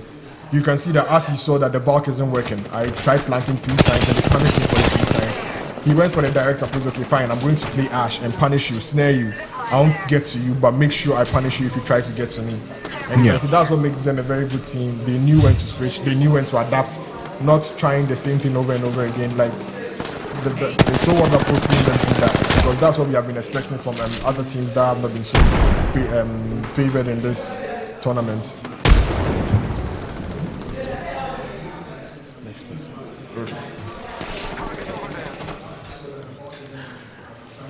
Now, Paulino seems like he's gotten somebody in the sights. Shots are a bit astray, but I mean, they are moving towards. It looks like they are all conjoining at one place. They are all heading towards the same place. You see, he tried to advance with the Pathfinder, saw that there was more than one there, and decided to retreat back to his team, securing the high ground and praying that he can just get someone else down and get the kill on him. The Bloodhound scan comes in, seeing the position of everyone, and now you see that Corday is alone over there, getting shots behind. They stop what they are doing and try and chase down the straggler who is alone. But we see that Eddie Orbs escapes narrowly with his life, able to pop a bat, and his teammates are rushing to his rescue to see it. Yeah, they can get KD Athletics to make a mistake, but it seems they couldn't do anything about Corday and they decided to go back. They get a zip line on, but unfortunately there's somebody looking at that angle and they are unable to push. And we see that Eddie Orbs trying to get the high ground, but this time you don't have jetpacks, you have to climb the hard way. I hope you didn't skip your pull up there. But he gets extra shields from his teammates, conduit, and unfortunately the kill was not secured. Oh my goodness, Cody, the last one That alive. mistake is able to, and then they just squad wipe them. Yo, this is Apex Legends, guys. This is what I want to see. Crazy plays, crazy incentives, and these guys are full pushing. Yeah, you can see that. Mugi Club have the right idea, but it seems like KD Athletics are just too prepared for it. They are just too prepared for it. They try and get flanks, and bro, there's always somebody there looking at their back. You can't sneak up on me. They are so prepared. They distribute the position so well. And now we see Cordy is able to take a 1v1 against BK Athletics. He's able to get the kill, but is taken down by New Taker. Yeah, and it seems like Team Mugi is kind of taking it away. Yeah, it seems DK Athletics are currently in the lead, holding 6 kills ahead of Mugi Club. 7 kills actually ahead of Mugi Club, and now we have New Taker in the Bloodhound ult. Oh my goodness. He comes inside, tries to secure a kill, but he was too aggressive for his own good. He got punished hard for it. We see Paulino not relenting. He's trying to still get the kill. He uses the conduit ult to deter them from pushing him and runs for his life. He's running as fast as he can. You can see that one from Mugi Club is stuck in the ult and unable to push. And you see him, the first got slacking, 5 HP away from death. That was a He's able close to one. escape with just the sliver of health. He was literally 1 HP, but he was able to survive. But Paulino gets the orbs as a compensation. 3-1 going in. Grenade, Skynade. Oh, luckily he does get away with his life there. Wow, And what we see great 1v1 shot from between him and Cody. Pathfinder Corday showing his Pathfinder skills, faking it and grappling behind him to secure a kill on the enemy Pathfinder. We see a big Pathfinder death over here.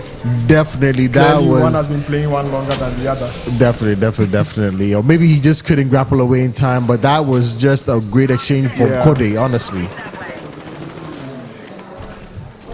And it looks like they're slowly kind of creeping back. Yeah. And DK Athletics have changed the pace. They've said, no, you have to relax. Let's change the arena. They've gone to the other side of the map and to regroup, try and get Mugi to try and push them. The Strada has been working, but we see that Corday is able to grapple away with just a sliver of health left. And you see that his teammates are looking for him. He's able to reset. And Eddie Obbs is already here on the opposite side, waiting for his teammates to see what he can push. He has an off angle, has a few shots available, not committing too much because he knows that they probably know he's there. Trying to be tactical about it, trying to get some information. And we see that there's a long range exchange going. We see that Eddie Obbs is able to sneak in a kill onto a New Taker, and then Eddie Obbs is able to sneak another kill to KD. And now we see that Paulino is the last man standing, trying hard to stay alive, but his teammates are able to respawn and get to him in time to deter the push. And now what seems to be a 6-kill lead has been shrunk to just an equal footing. Even. Very They've just even. come back from behind, getting 6 kills in quick succession. And we see that KD has come there, but they see him coming, but decides to disengage. But his teammates are paying the price. We see Eddie Obbs. Eddie Obbs is taking some godly flanks over here, like trying to catch the team off guard, playing slower than he was on Valkyrie, but still playing the same play style, catching people off guard. And you can see that despite him, the damage on the teams are so evenly distributed, but Mosquito is coming in with very, very, very good stance from Sparrow. And we can see that they are pumping him more damage than KD has, like as a team. DK Athletics has. Let's see if they can keep the momentum and maintain the lead. Because if history will tell anything, the lead is not held long. They always rub shoulders and come hand in hand, back to back, stealing the lead from each other. So let's see how it goes. Right. And this is definitely not an easy game. No team letting up anyhow. And that's a Mosquito push on from just 1 HP. Yeah, just 1 literally. HP. Does he make it out? He's able to pop the shield off. And everywhere is locked. You can get the damage, but you just can't push. You have a conduit ult from DK Athletics. That's preventing Mugi Club from overextending. But it seems that Mugi Club have their corners so checked that DK just can't push. They tried to push, force it, and Bloodhound died for it. Now they are on the aggression, chasing the last straggler.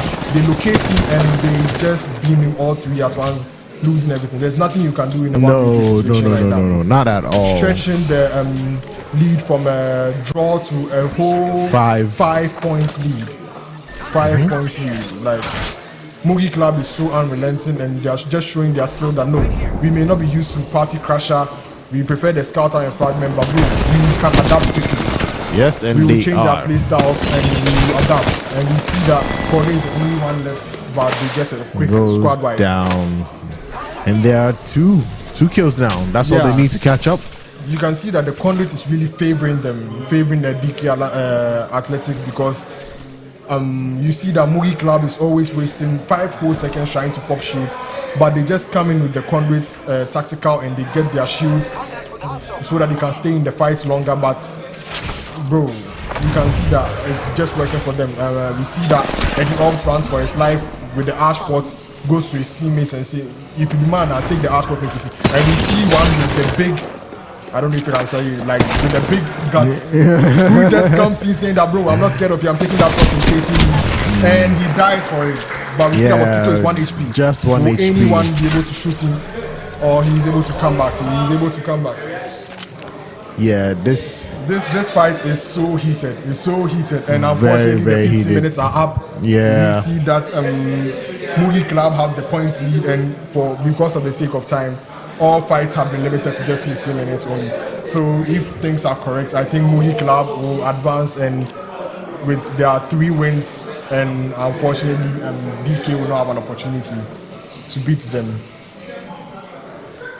Here are the scores. We have Corday dropping the 4K with 13 kills, and the Orbs not so far behind with the 3.5K, and Mosquito with a 3.3K. And on the enemy team, we have Paulino with a 2.88K, and his teammates not too far behind.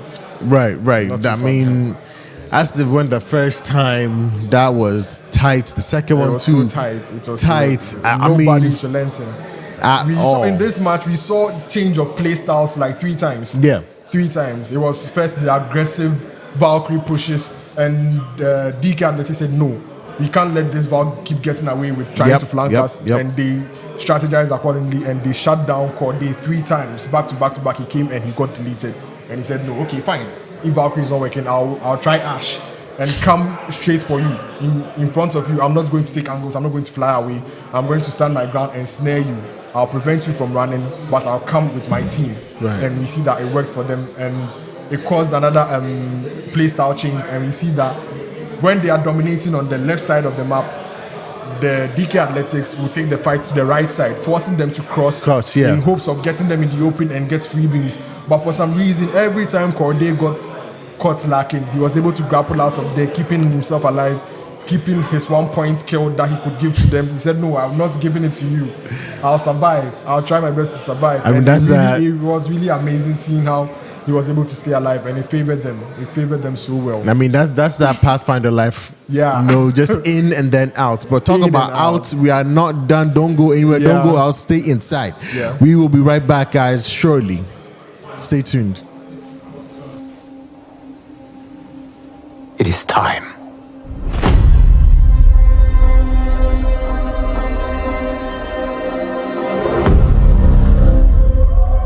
Time to wake up to a new reality. To a blank canvas that I have painted in with warmth and peace. In my new era, choice is yours. Whether to live in quiet serenity or bloody strife.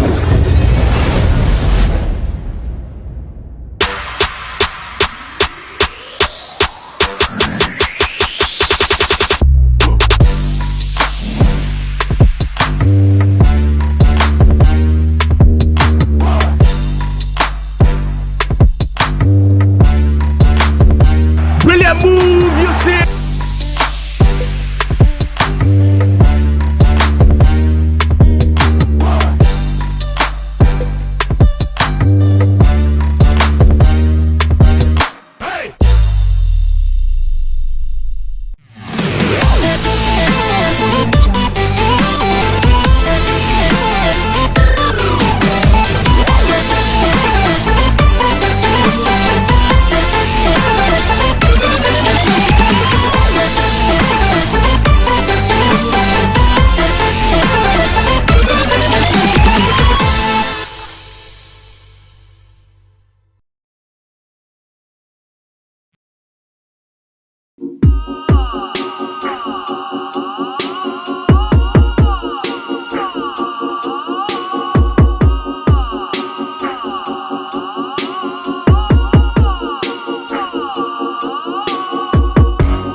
Hello, everybody, and welcome to Legends Arena. But right now, we're going to be doing TDM. We are in here for electrifying gameplay, Apex Legends only. We are here to see the best of the best play, and we're here to see some crazy matches. Yeah, these are going to be the stations that boys are going to be playing on, and we are ready to see some wild matches. These are the best talents in Ghana, and we are here to see something that we've never seen before, which is TDM. I think this is the first time we're playing TDM on a big stage. So, like, look at these beautiful setups. Whoa, this is an amazing setup. I wish my room was like this. The atmosphere is beautiful. People here are lovely. Guys, can I talk to somebody real quick? Charlie, how be? What be your name? Kode. Oh, I hear of you. I think the spot there. Oh, no. It be like, it be fala. So you say boys they like me? More times it be lie, more times to. So you not spot there today? Oh, obviously, Charlie, today go try one. Be so. So what team are you representing today? Mugi. Yeah, Mugi Club. Mugi Club. Mugi. Oh, Mugi. Okay. So for your team right now, what team are you looking out for? Team am I looking out for? Yeah. Okay. I think Yuri's team, Nexus, yeah. I think they are the most competitive team that I think I've seen here so far. Yeah. So. Okay. And are you the team leader? No. So your shutter day there? Yeah. You go spot that? Oh yeah, I go spot that game. Be so. Thank you. Get it again. Corday, right? Yeah.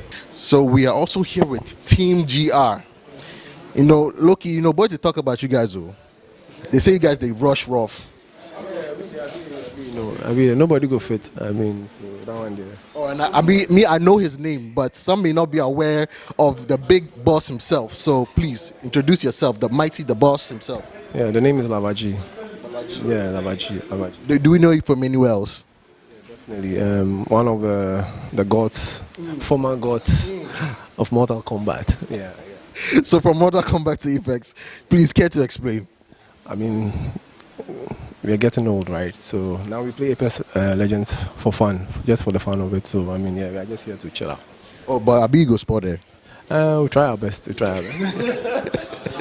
Any particular team you are looking forward to playing or some grudge match? The PC team. The PC team. I'm looking forward to that. Okay. Any shots you want to fire before we start? Or you are man of peace? Man of peace, yes. No, they want trouble. Well, you heard it here, guys. That was Lava G.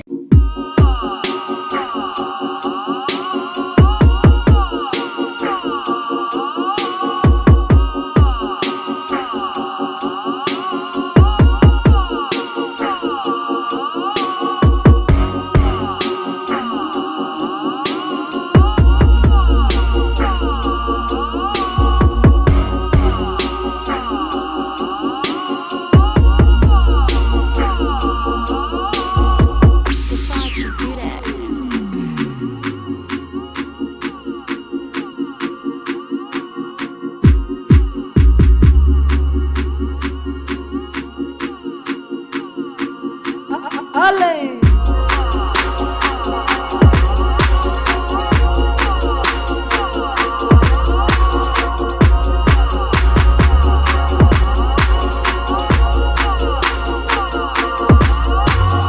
Why'd you do that?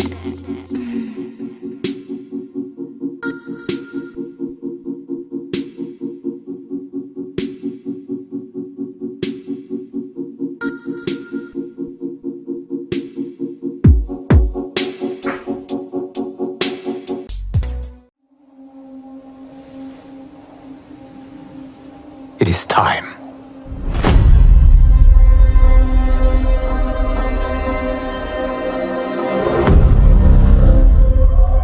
Time to wake up to a new reality. To a blank canvas that I have painted in with warmth and peace.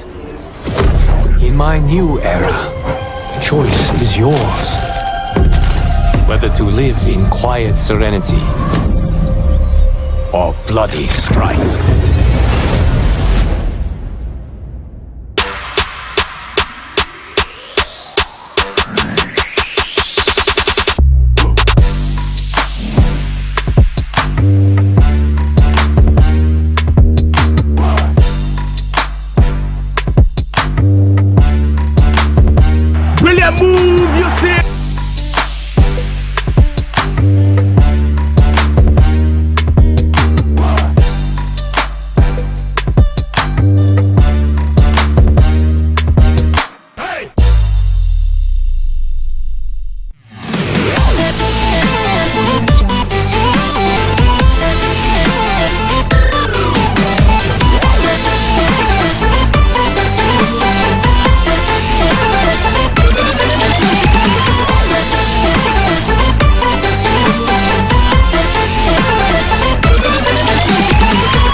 Hello, everybody, and welcome to Legends Arena. But right now, we're going to be doing TDM.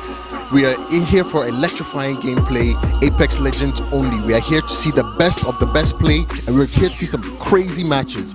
Yes, these are going to be the stations that boys are going to be playing on, and we are ready to see some wild matches. These are the best talents in Ghana, and we are here to see something that we've never seen before, which is TDM. I think this is the first time we're playing TDM on a big stage. So, like, look at these beautiful setups, bro. This is an amazing setup. I wish my room was like this. The atmosphere is beautiful. People here are lovely. Guys, can I talk to somebody real quick? Charlie, how be? What be your name? Kode. Oh, I hear of you.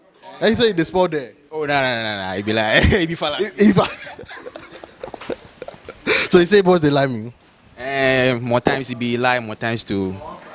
So you know what's there today? Oh, obviously, Charlie. Today go try one. Be so. So what team are you representing today? Mugi. Yeah, Mugi Club. Mugi Club. Mugi. Oh, Mugi. Okay. So for your team right now, what team are you looking out for? Team am I looking out for? Yeah. Okay. I think Yuri's team. Nexus. Yeah. I think they are the most competitive team that I think I've seen here so far. Yeah. So. Okay. And are you the team leader? No. So your shutter day there. Yeah. You go spot that. Oh yeah, I go spot that girl. Be so. Thank you again. Corday, right? Yeah. So we are also here with Team GR. You know, Loki, boys, they talk about you guys, though. They say you guys, they rush rough. Nobody go fit. So that one there. Oh, and I know his name, but some may not be aware of the big boss himself. So please introduce yourself, the boss himself. Yeah, the name is Lavaji. Yeah, Lavaji. Do we know you from anywhere else? Definitely. One of the gods, former gods of Mortal Kombat. Yeah. So from Mortal Kombat to Apex, please care to explain. We are getting old, right? So now we play Apex Legends for fun, just for the fun of it. So we are just here to chill out. Oh, but Abi go sport there. We try our best. Any particular team you are looking forward to playing or some grudge match?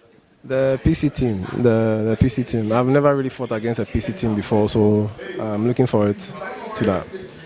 Okay. Any shots you want to fire before we start? Or you are man of peace? Man of peace, yes. No, they want trouble. Well, you heard it here, guys. That was Lava G.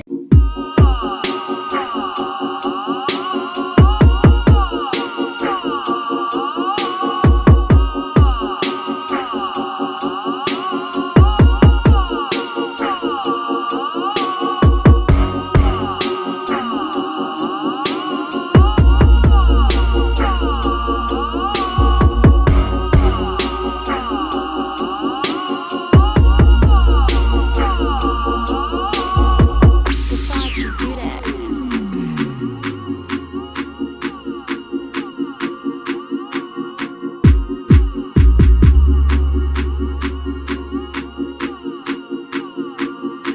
Ole!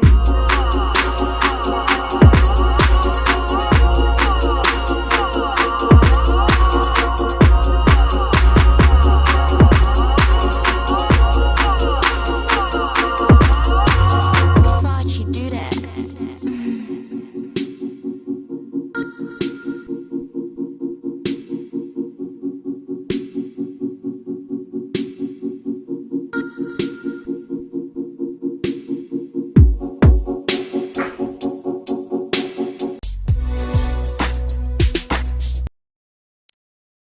My name is Koji Shout, and the head is big for a reason. Shouts to VGA Esports team for putting this together. Go subscribe to them on socials, on Instagram, on Twitter, on YouTube, everywhere them day. Charlie, and just watch the content. Let us all be part of this build up. You know, say if everybody there having a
Watching this location.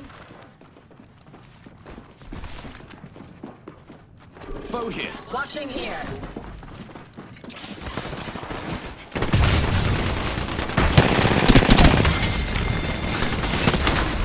Eliminate the enemy.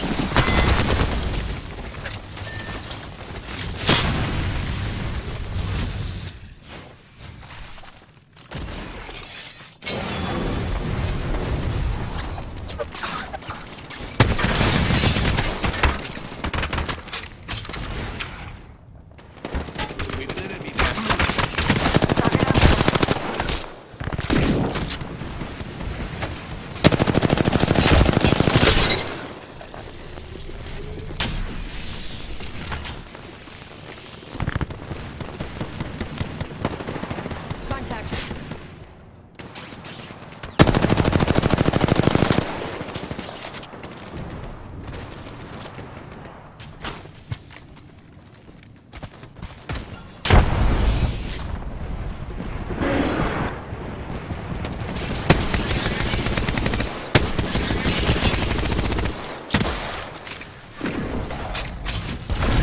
Eliminate the enemy.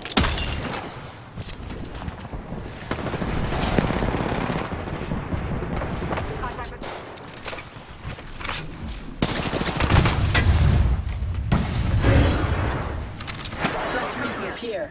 Defend this location. Someone's been here.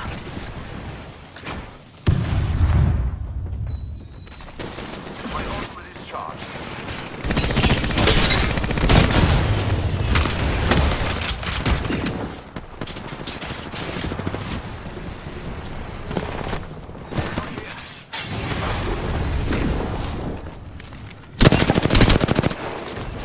The enemy is moving in.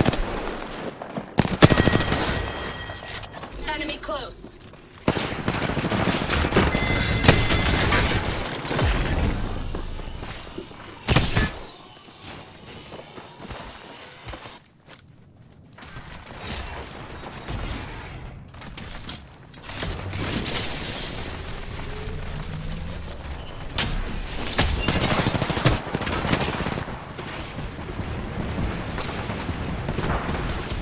The enemy is moving in.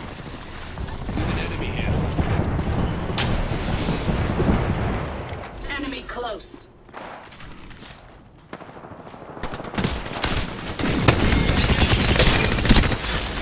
Target close. Move this way.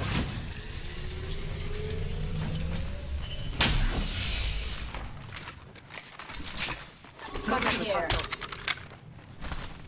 Enemy on me. Moving here.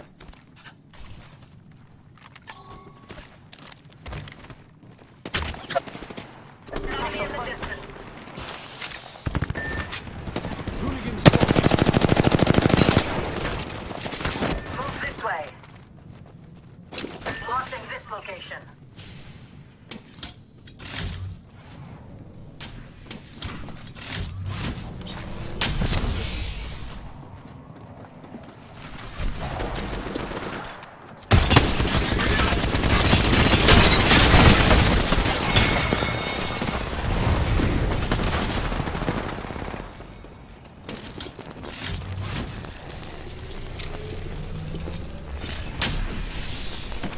Hostile close.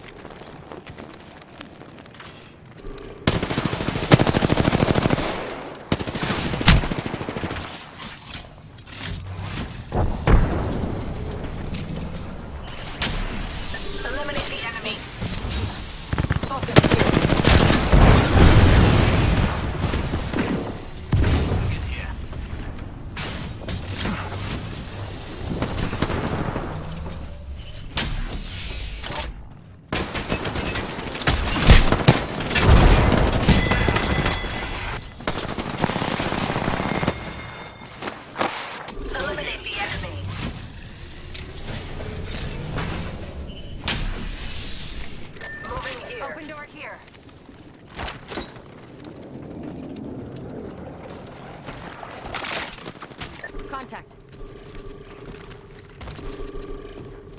Hostile over there. Enemy far off. Enemy on me.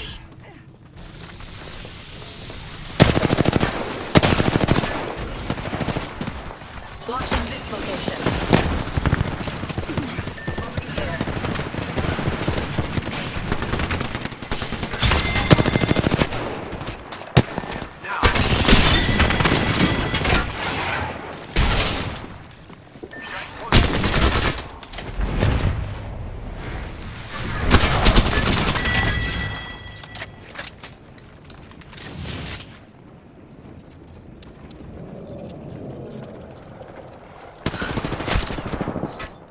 Eliminate the enemy. Let's regroup here.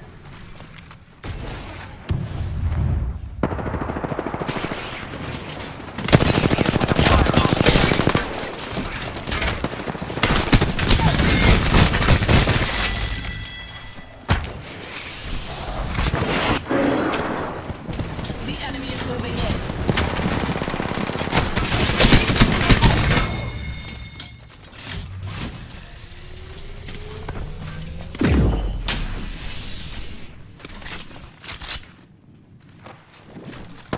Enemy there.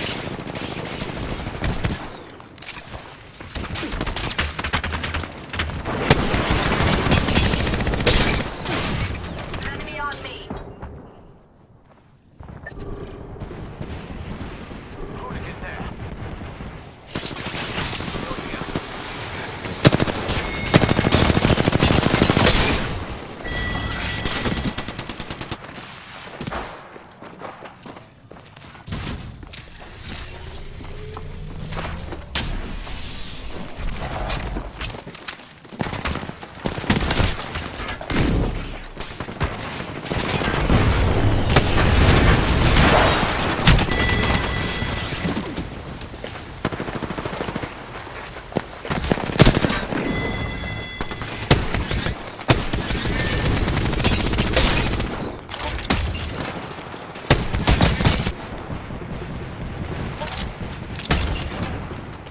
Target here. Firearm here. Let's regroup here. Hostile right here.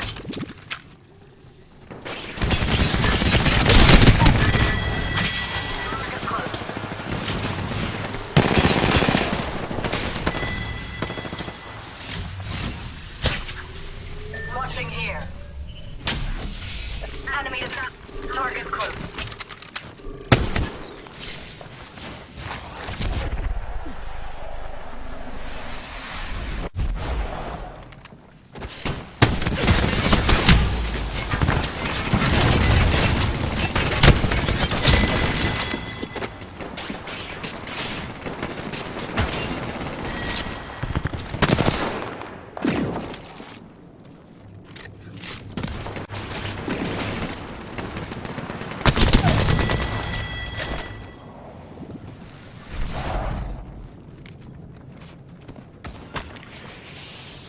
An enemy's here.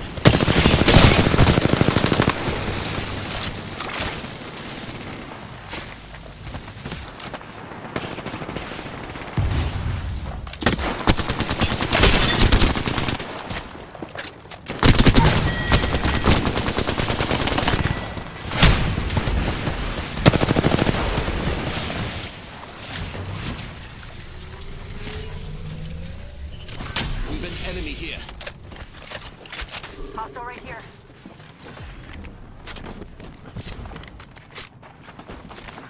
Enemy here.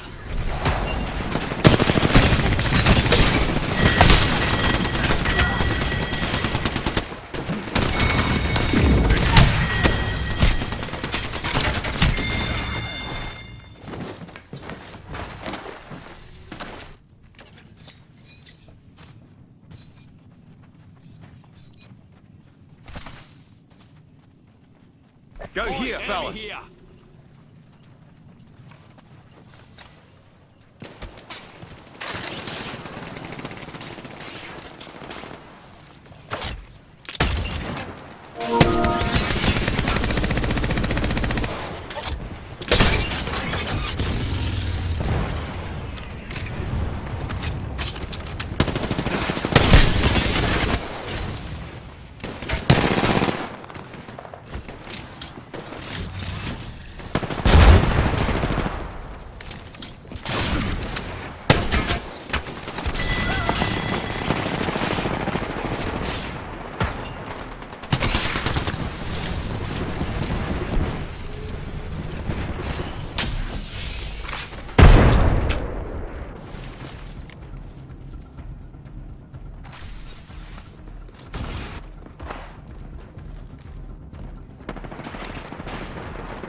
right after this.